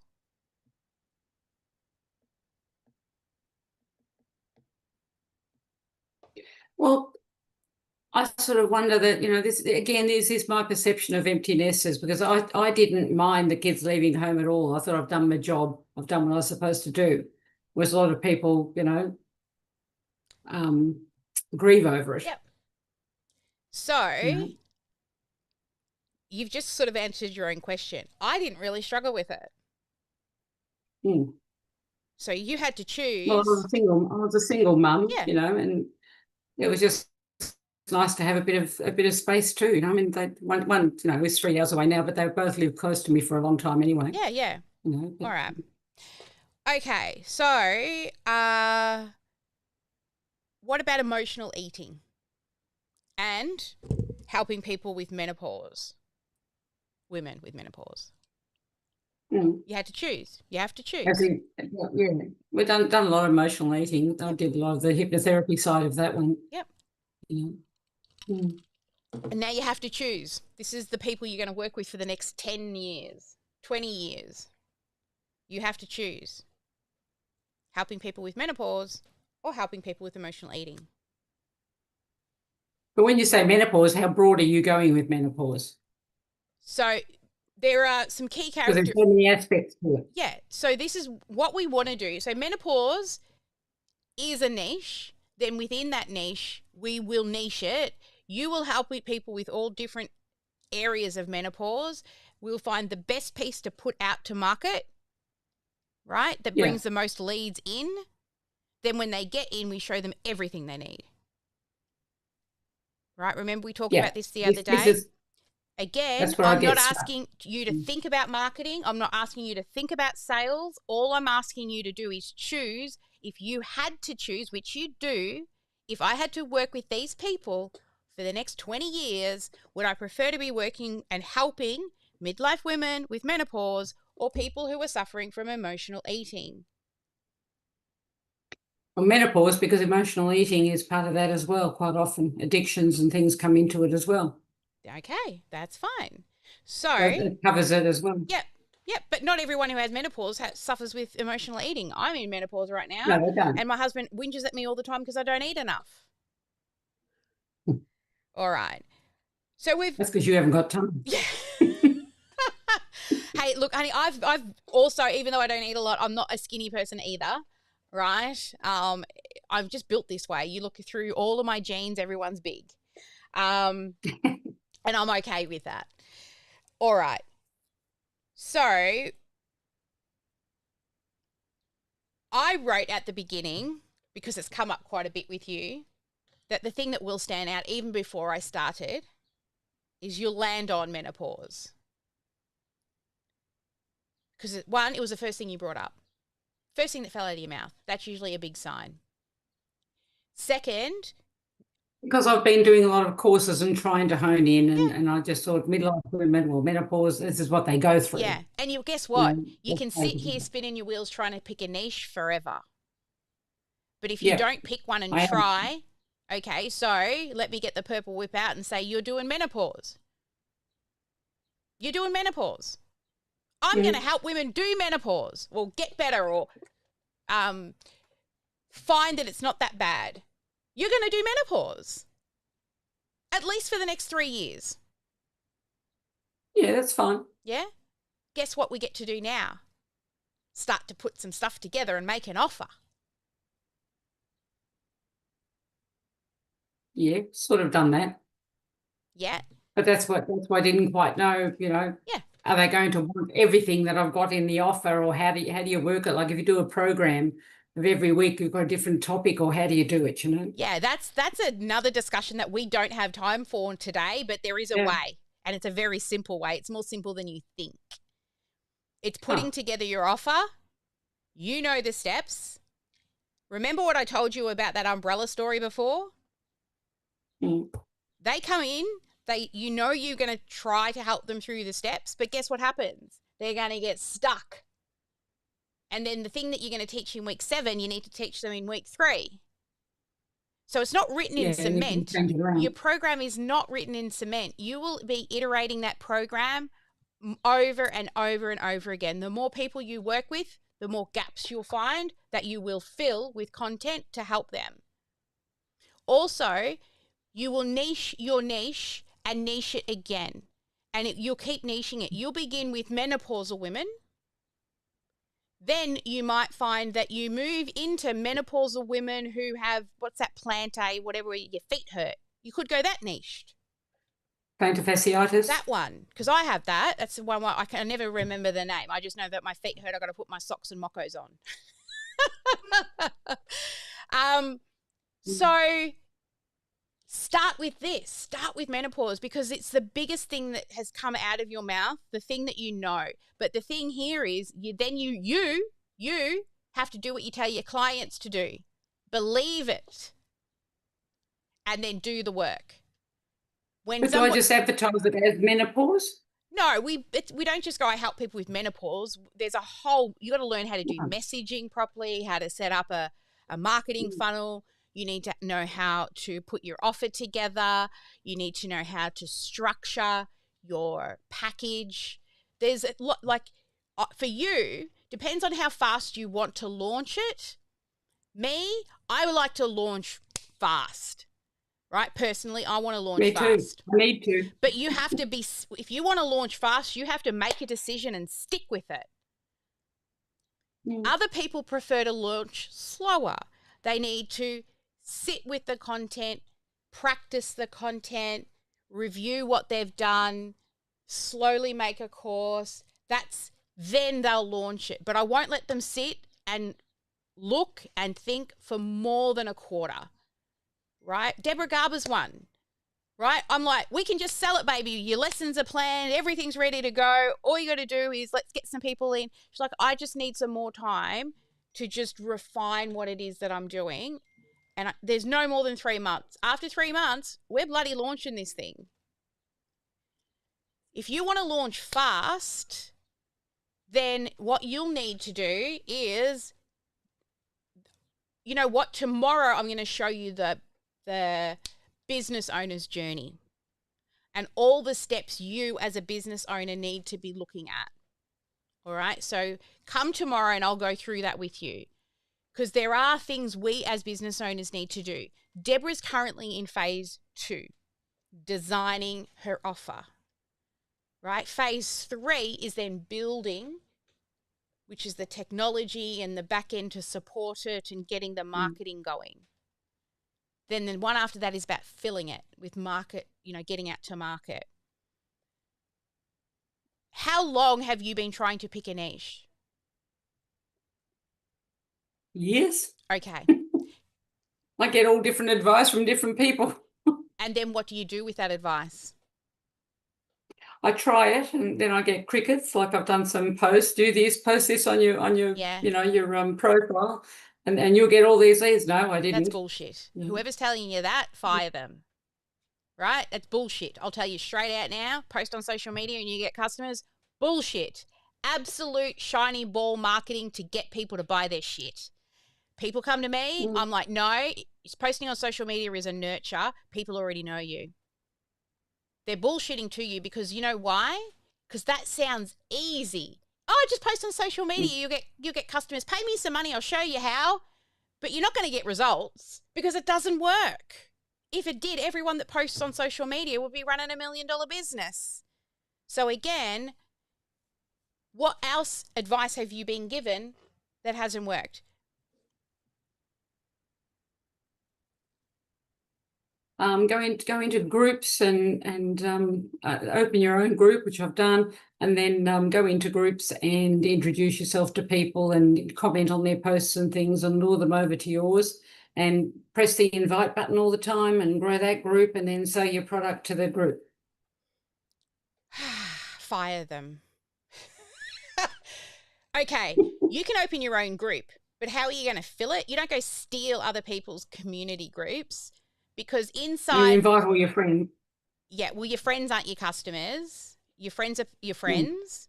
They know what you do. If they want, they'll ask. Their friends don't need, you don't need to go to your friends. If you start a business, you at least need to tell your friends that you're starting something new. If they're interested, they'll say yes or no. Then that's it. They're done. Their next 10 years is marketing to people who don't know you. You were told to open a group. Were you told how to fill it? They tell you to go into other people's groups. That's just, do you feel that that's ethical? Going into somebody else's group who spent money to grow it and nurture? No, I don't. That's why I haven't done it. Well, thank you, because I don't, you don't do that. You go into groups. But just press the invite button and invite all your followers and everything, Invite, do 20 or 30 a day. All right. That's how you fill your Tell group. me what kind of experience these people that are giving you, do they have results, and are they using exactly the same method that they're teaching you? Who are these people? Well, they've got their groups. They're doing what you're doing, basically, as in doing Zoom calls and everything, and doing trainings and challenges and et cetera, but are they successful? They're earning good money. They're earning good money, so they must be doing something right. I bet you they're paying for marketing then. Possibly. They tell you they're not. So I would say 5 years ago, the group thing worked. Probably a bit longer than that. Probably 8 years ago, the group thing worked. I grew a network marketing team going into groups and doing it. It is not the thing that you do today. The landscape shifts. The way we run ads today is different from a year or two ago. The group method doesn't work. Creating your own group and filling that group with people who are interested in your stuff and what you help people with, that works. How do I fill the groups? I don't go knocking on other people's group doors unless they've invited me in to do a special guest presentation. Otherwise, I'm marketing. I'm putting myself in front of traffic sources of people who do not know me. So creating a group, yes, good advice. They need to teach you how to fill it that is ethical for you. Some people are okay with DMing people. I get them all the time. People DMing me and I'm like, not interested, bye. It is not my method. That is not what I teach. Inviting all your friends into the group is also a no-no. Because what ends up, you I end up with a friends in group. your family to fill it. No, don't ever do that. Never, ever do that. You Fill feel it. pretty awkward talking about things like that in front of your family who, So don't do don't it. think And you're I'm telling you doing right anything, now, never invite your friends and family into your group. My friends and family aren't in any of my Facebook groups. They have nothing to do with it. And then also it skews your sexy numbers, your metrics. Because I've just added 100 friends to the group so it looks like I've got followers. And only 2 of them are actually ideal clients. The rest are just vanity metrics. You can be successful with a group of 40 people and still run a 5 and 6 figure launch event. I've done it. Okay. You don't need a massive group to make massive impact. You just need to follow up, talk to people, be a human to a human. I should get you to set me a timer. Now, you said you've been trying to do this for years. I'm going to ask you a question. Actually, I'm going to make a statement. I don't want you to let this turn into another day, turn into another month, turn into another year, and you're still trying to choose. Do you want to help people? That's a question. Do you want to help people? Yeah. Well, that's why I became a naturopath, and that's why I did all the courses I do and all the training I've done. And do you think sitting there thinking any longer is going to help you achieve that goal? no, well, this is why I'm trying to come to a solution so I can get out there and actually do it. So I've given you a solution for choosing your niche today. Are you willing to accept that to now move forward? 100%. Okay. So Judy, what do you do? Who do you I help midlife women. Midlife women who? Going through transition and, bring their health and well-being.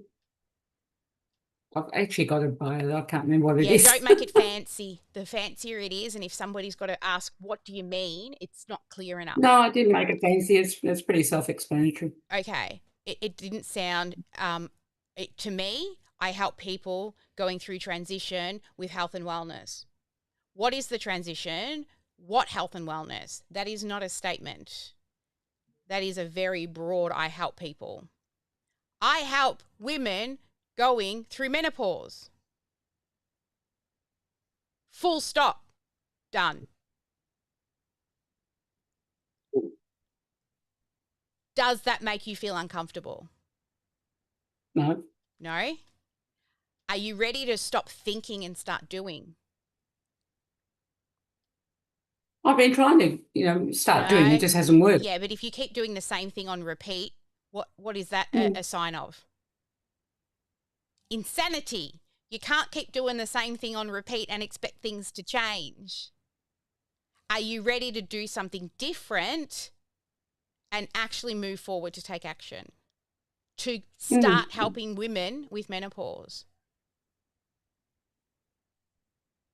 Yeah, I was looking at the stress aspect of menopause, and I've actually got a program called Frazzle to Flow, which is what I've been trying to put together and get out there. Have you helped women with menopause before? Answer is yes. We don't need a full program to get it out there. We just need to get people to raise their hand and start helping them. Yeah, well, that's why I'm trying to find the people and trying to, Yeah, so when you say I'm trying to find the people, tell me exactly what you're doing to try and find people. As I say, what the people have told me to do, And you're doing that posting every single day?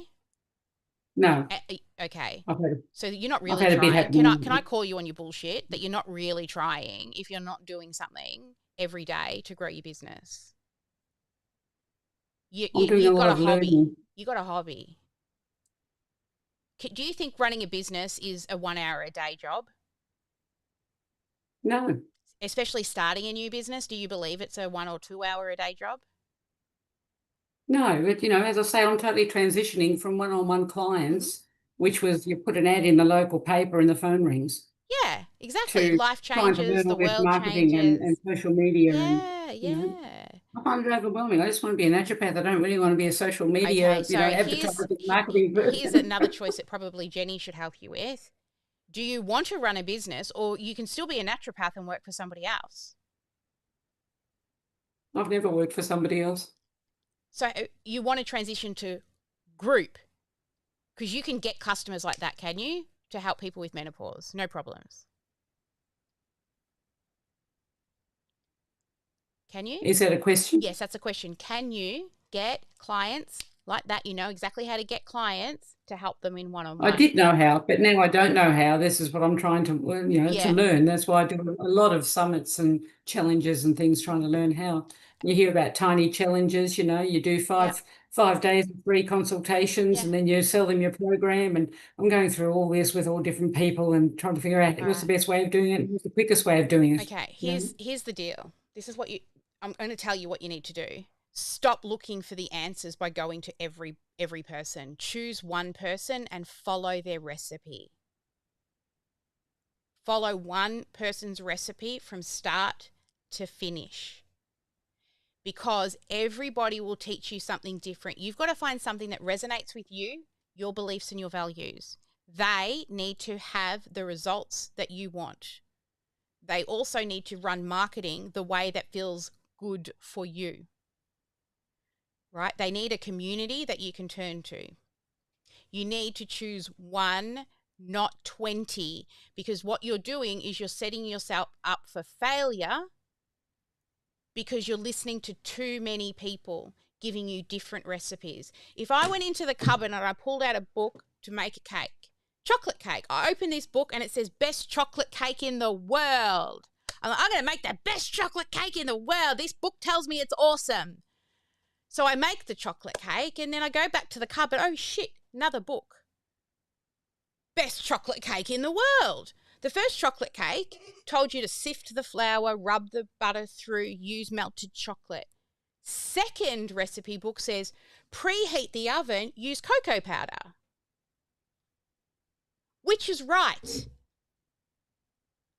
So you need to choose somebody to follow. The reason why people are successful is ACE. Thank you, Tony Robbins. Right? The reason why successful are RIM. Repetition, immersion, model a proven practice. Marketing is not new, but there's many different ways to do it. Putting an offer together is not new. There's many ways to do it. But you can't go to 10 different people and ask them to show you the way, because all their ways are going to be different. Yeah, they are. Mm-hmm. Some are similar. But they're never exactly the same. That's what makes you different from somebody else who helps people with menopause. You do it different too. We all will do something similar to our competitors, but there'll always be something that makes us different. So stop following everybody. Find one person and say, when I choose a mentor, actually I choose a business mentor every year. I choose a mindset mentor every year, and I have my therapist. And then when I have that business coach and their program, I don't do anybody else's program. And I do exactly what they tell me to do. I was working with Barry Baumgartner. She actually works with Tony Robbins, right?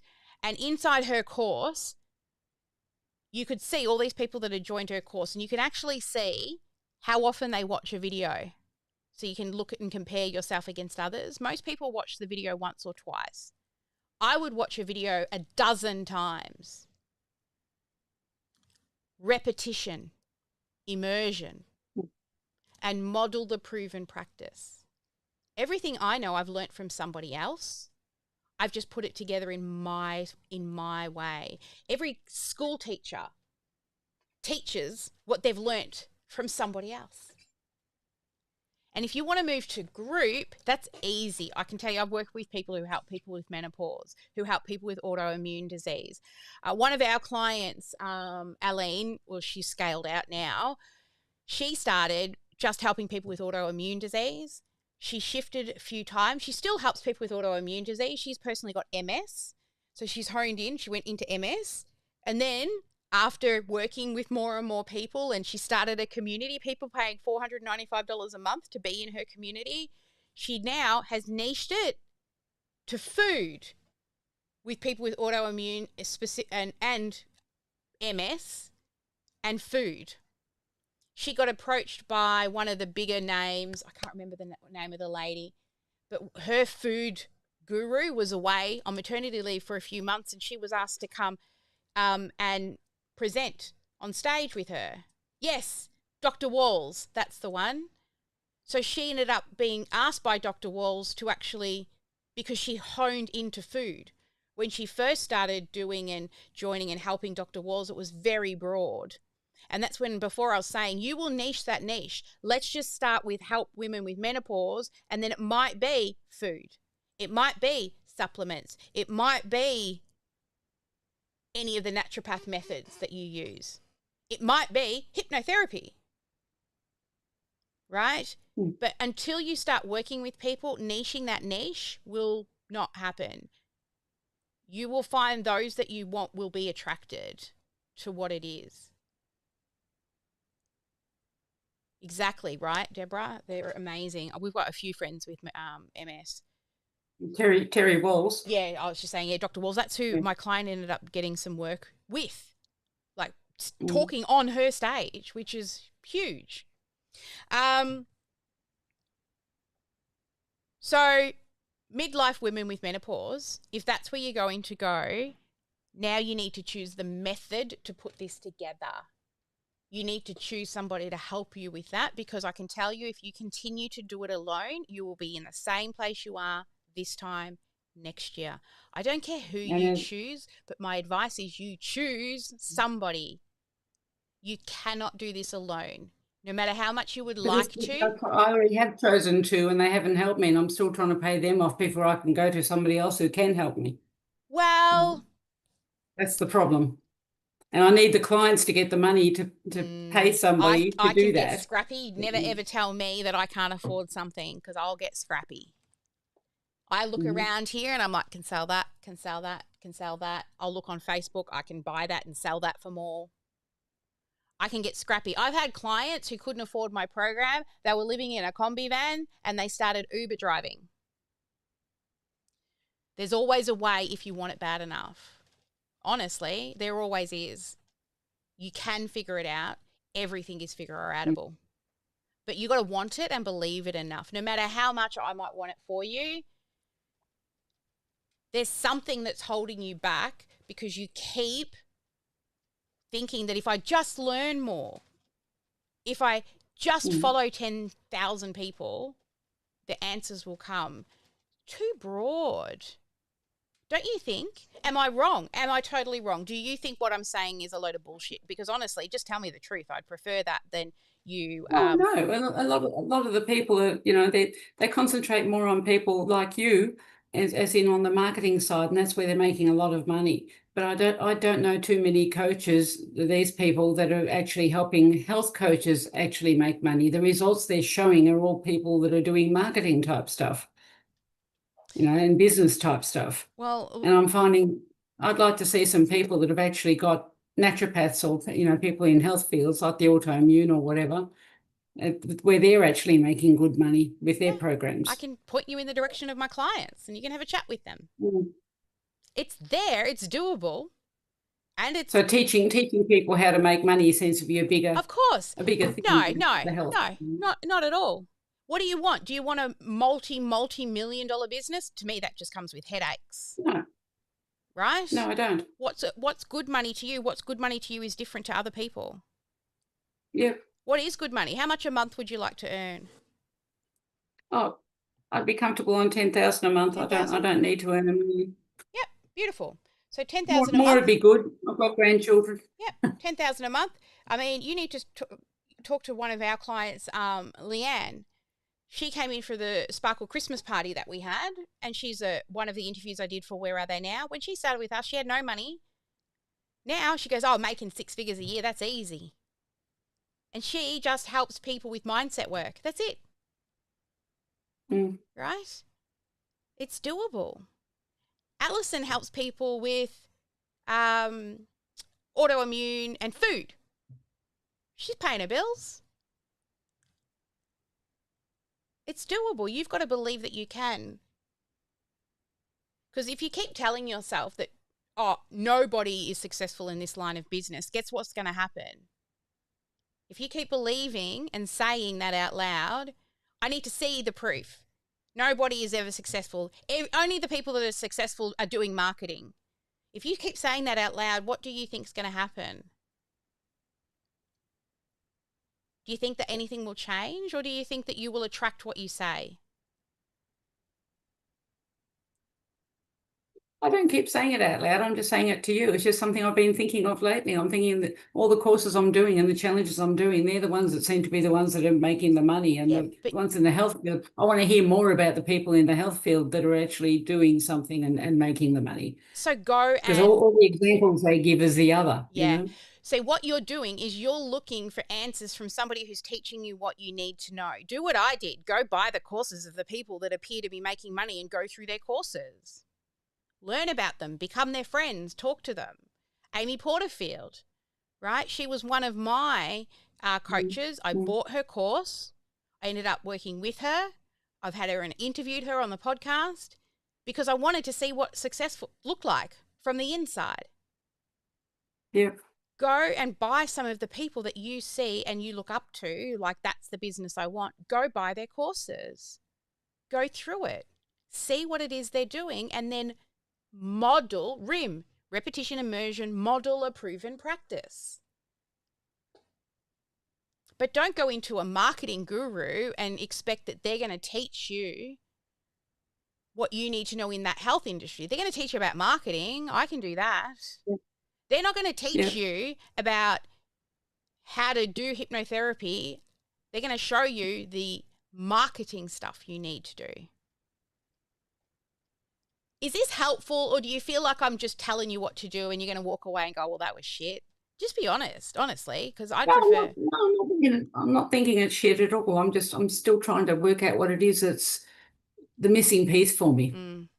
I think you need a mapping session. At the end of the day, you need a mapping session.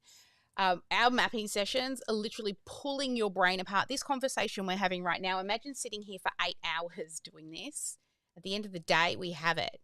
Locked in, right? Anywhere from 3 hours to, I think the longest I've done is about 8.5 hours. I don't stop until you're walking away and you're like, I'm so excited. I can't wait to do my thing, right? Because you've been spinning now for over a year. You said multiple years. Yeah, and I think I'm very frustrated with it because, you know, I'm hearing all the different stories and you should be doing this and you should be doing that. And then I'm thinking, what do people really want? And am I wasting my time with this because, you know, that's not what people want? Yeah. Sounds very familiar to pretty much all the people. Something. You know, I even did a poll.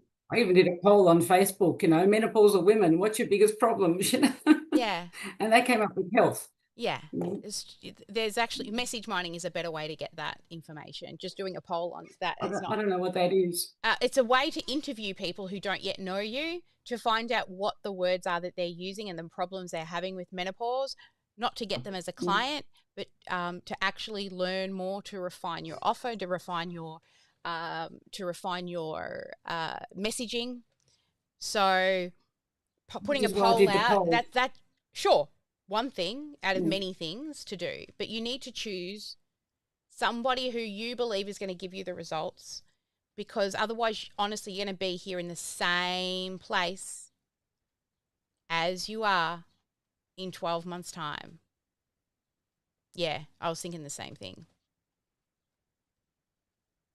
I think you and I should have a session together where you're not feeling like you're the center of the attention in a room where you've got to be polite, because I don't need you to be polite.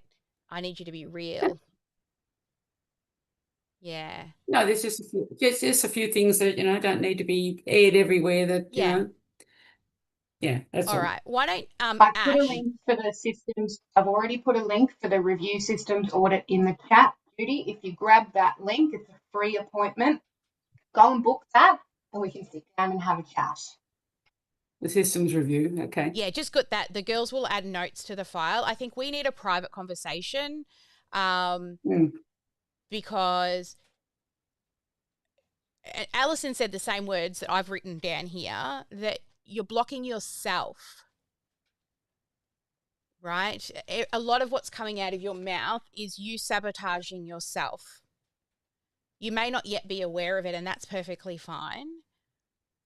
But to still be here year or years later with no progress, there's only one person that's stopping that, and it's not the gurus that you're trying to get help from.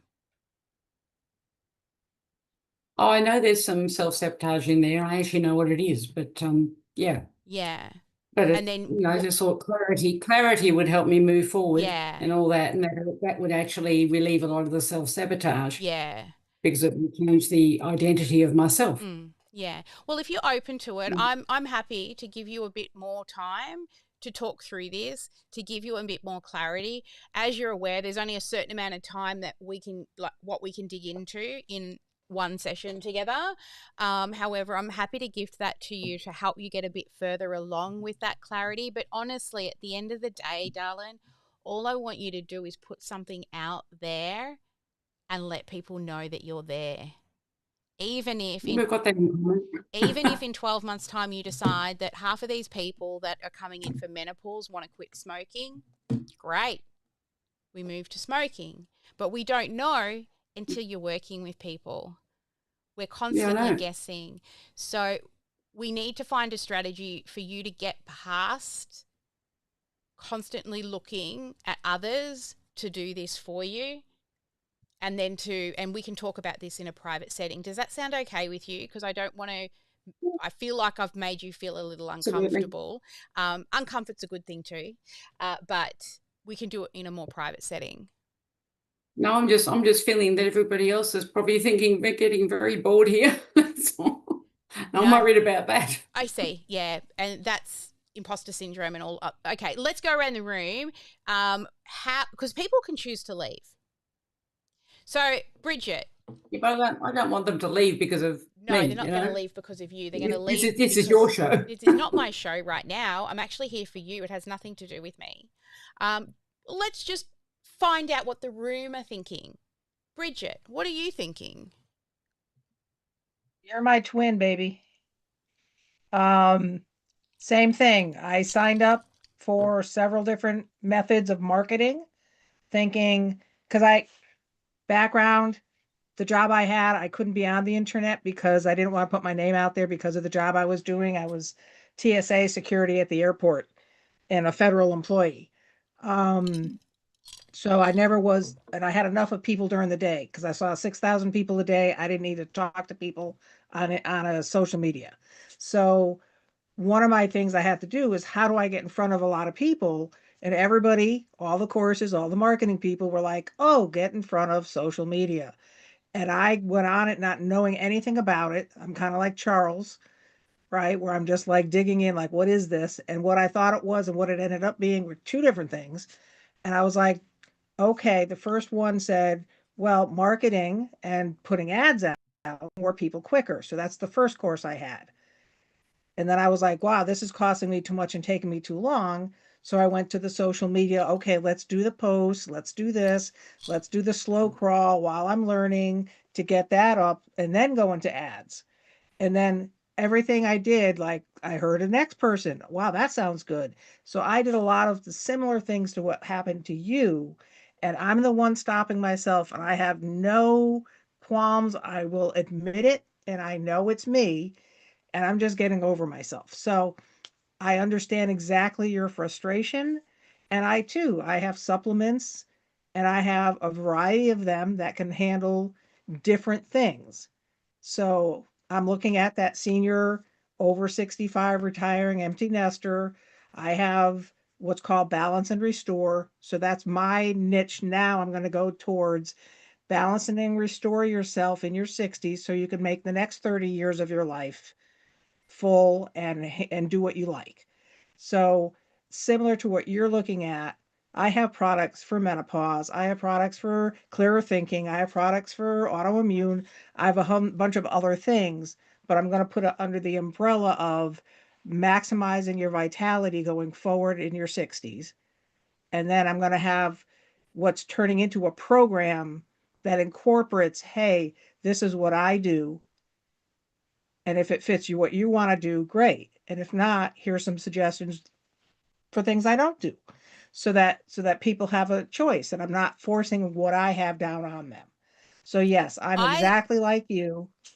I listened to your live, and I didn't have a pen with me at the time, but I really wanted to point out that the way in which you speak now is no longer product focused, and that's huge. And we get clients that come in all the time who are product focused. Sharon Sortel, always product focused because she sells Flavorista, which are flavor enhancing things for your food. She no longer talks about the product. She leads with what she helps people with.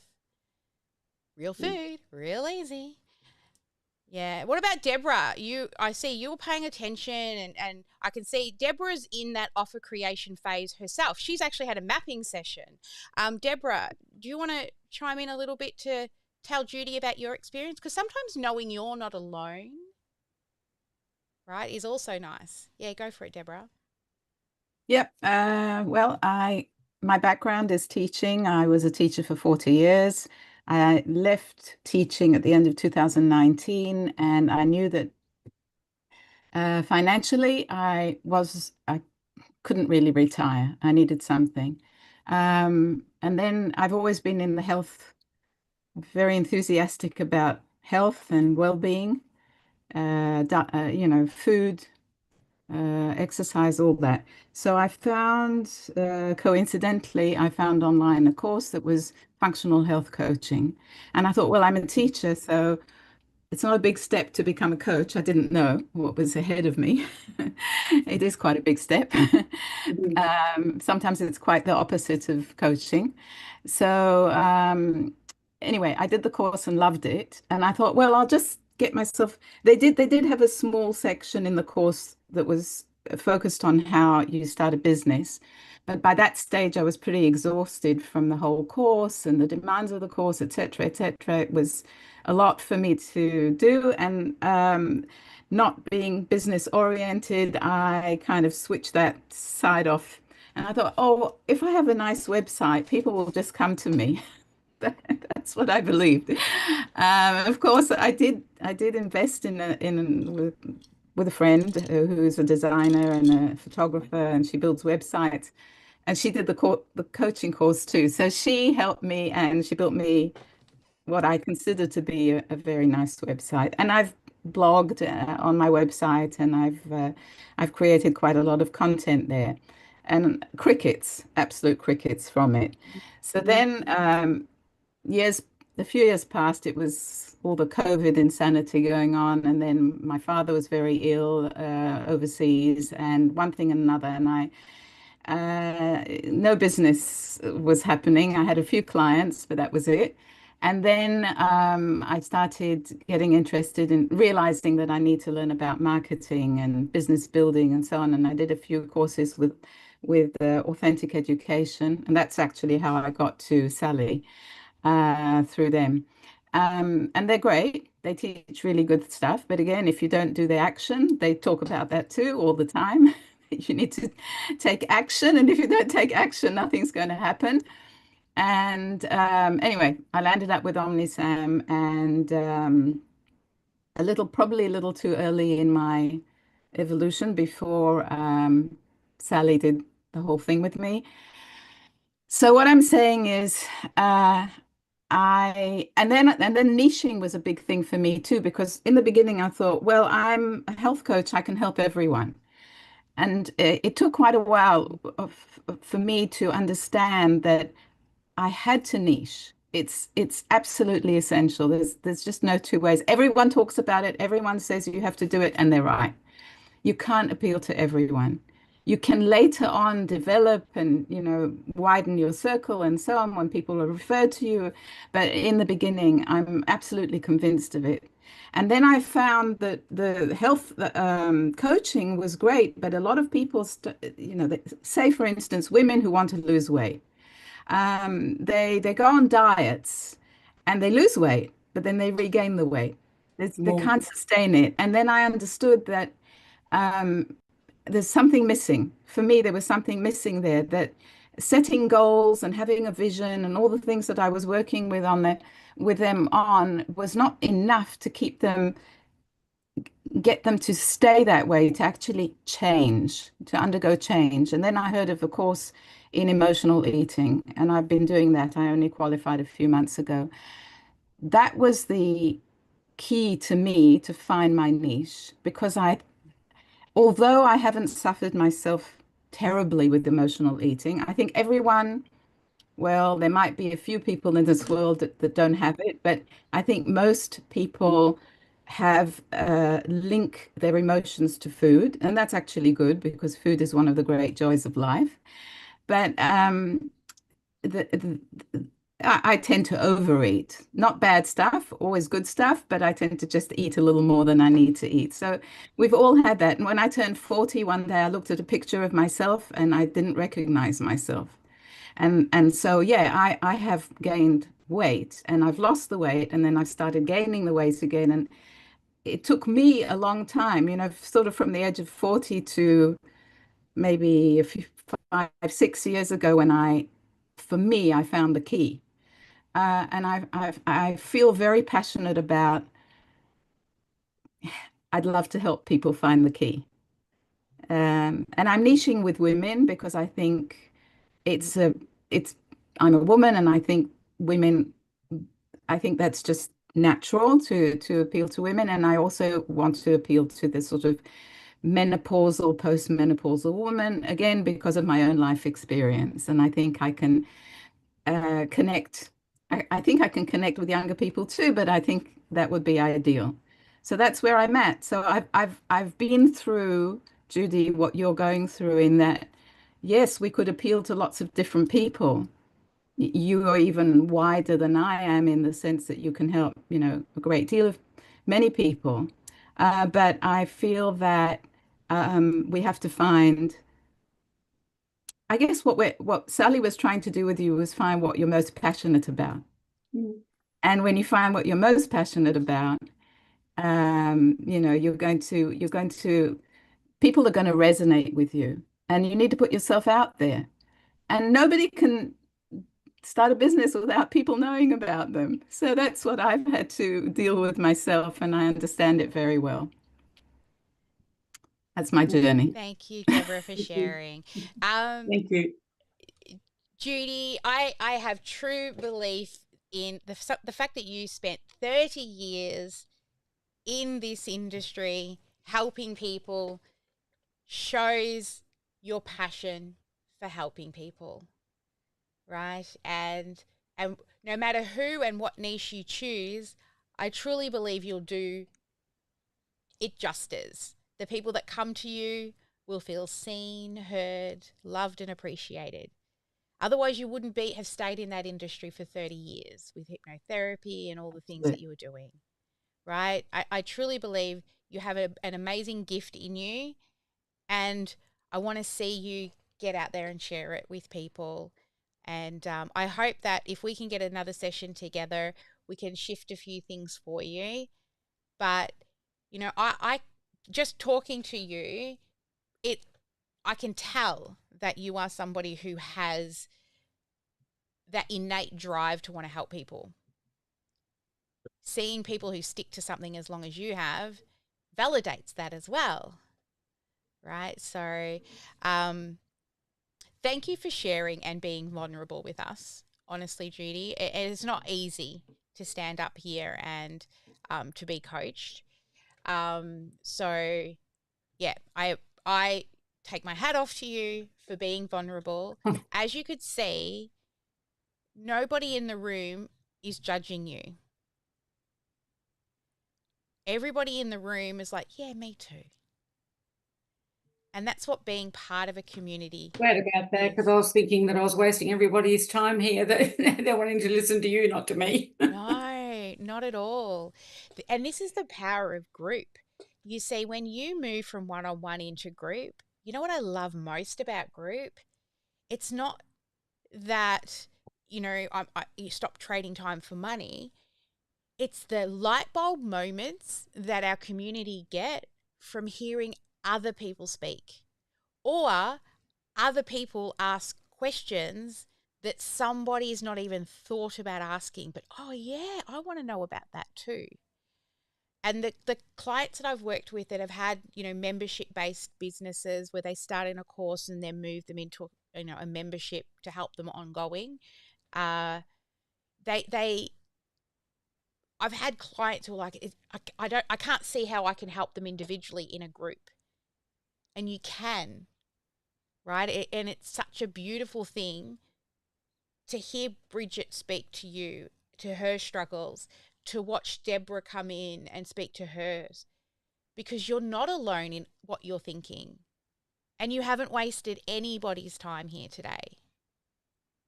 I'm sure it's things that other people have been needing to hear as well. I saw some head nods going on, like, yep, that's probably me.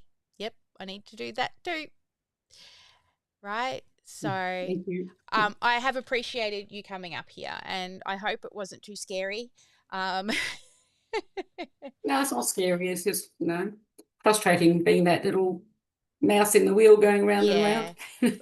I think what I would love to be able to gift you is the clarity to just say, this is the thing for now. It's not set in cement. It's written in sand. But at least you're going to give it a crack for, say, 12 months and see where you land, right? And when I say give a crack, you got to start telling people.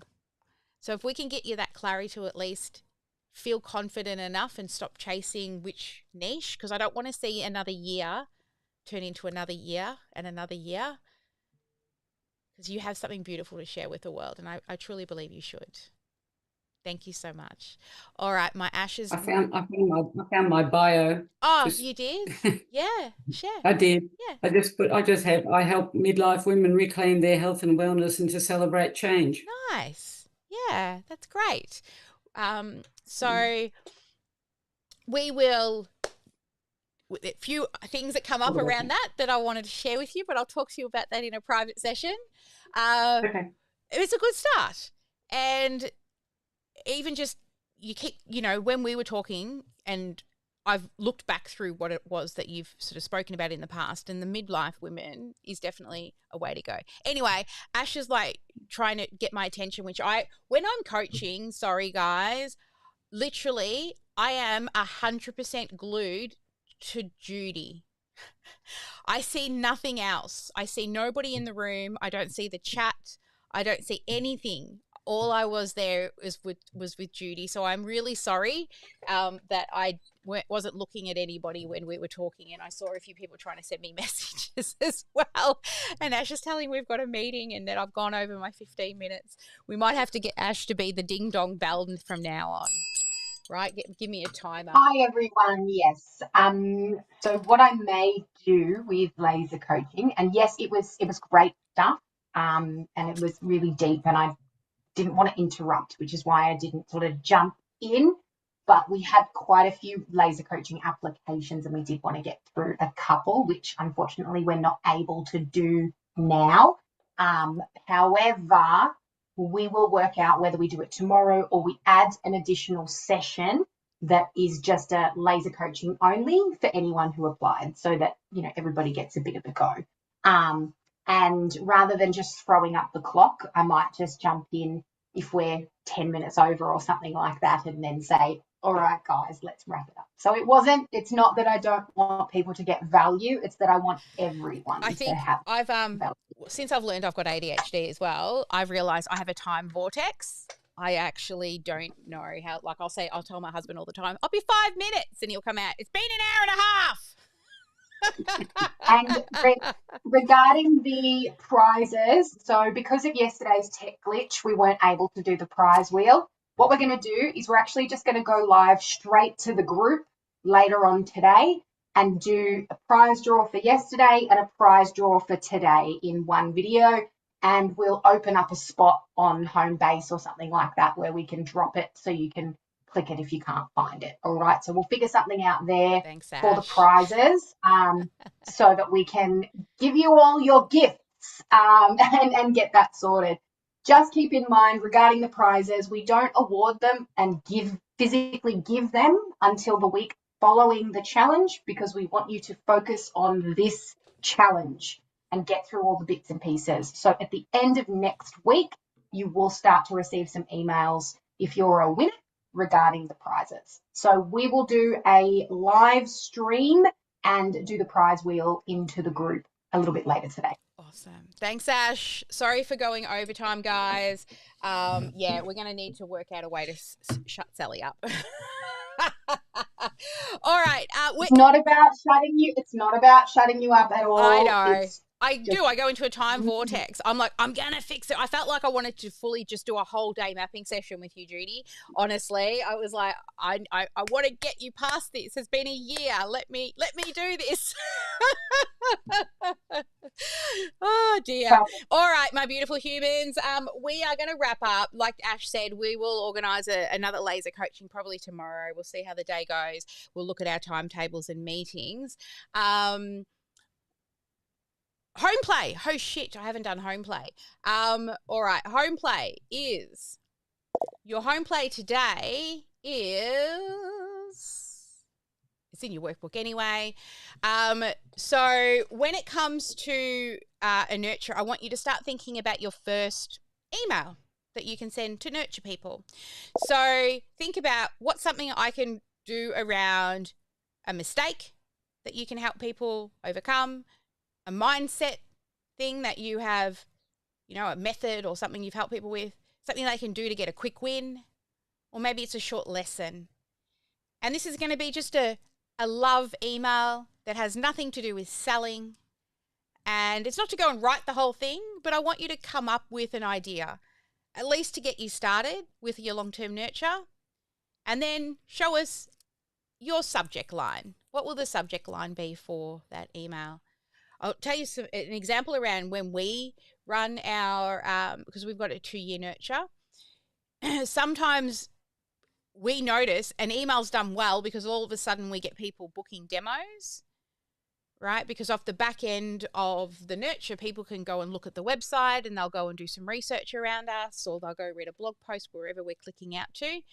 And then we're like, oh, that's a good one. Let's do that next quarter. So pay attention that if you start getting people booking, or you get 2 or 3 people starting to message you, that's one place I would check, is your long-term nurture emails, because now we've got one that we know always gets lots of attention, and we just make sure we run that one a little bit more often than once every 2 years. I haven't sat down and done all the figures of all the emails to look for clicks, but there's one that at the moment that always gets demos no matter when we send it. All right, the second one is your Live in 5. So for your Live in 5 challenge today, this one is going to push you a little bit. I want you to tell us, what does success and failure look like for you? And then I want you to share something really valuable that you've learnt from failure. Now, failure is just a word, right? Everybody sees that word failure in many different ways, and the same as the word success. If I say the word success, I'm sure all of you will give me a different word that explains success to you. But don't be scared to be vulnerable. This is the thing with the industry that we're in, is it's okay to share your vulnerability. It makes you real, especially when we want to get out and help people. They don't want to see that you never make mistakes. They don't want to see that you're perfect, because then they see it as unattainable. I show up, flaws and all. I generally put on a bit of makeup because I'm speaking to, people that want to pay a lot of money. But if I was teaching yoga, I could come in exercise equipment and a messy bun, even though I have the messy hair at the moment, right? But be a little vulnerable. Share. I'm really, and Ash said it the other day, we're really impressed with how deep people are going on the lives, right? Because it's a safe space in our community, but when you're able to do that on a live to other people, you'll be surprised. I remember the first time I shared the story about my son Dylan. Like, I was so scared. I was very happy, though, that it was during Periscope and it only lasted 24 hours online. But now I can talk about it. All right, so next is, what did you like most about day 4? And I want to know what your favourite quote is. Everyone's got a favourite quote. Mine's never let anyone dull your sparkle, as you may have guessed. And, of course, end with a question so those viewers have something to tippy-tap type below your video. All right, tomorrow we have Sparkle Party. So we're going to cover the snowball effect and what happens when you do start running the same thing on repeat. We'll do the business owner's journey. I typed that in the background while Ash was talking because I brought up that I'm going to share that in that session that we just did. Then we're going to also set up a 90-day plan. And don't forget, tomorrow is graduation. You've made it to the end. So we're going to have a sparkle party. And the dress code is sparkles or colours. All right. So sparkles or colours. The topics, they should also be in your workbook, but I'll just flick back to that for you, Alison. All right. So there we go. We are set. I've given you all the things that you're supposed to have to move forward, all your home play, your live in 5, and what's happening tomorrow. Okay, guys, I'm going to head off and head back to the VOZ. So anyone, no. I'm going to go into a breakout room and I'm going to take Bridget and Joanne into a breakout room. I just want to have a little chat with you. But to everybody else out there on the live, never let anyone dull your sparkle. And I will see you all tomorrow. Sparkle Party!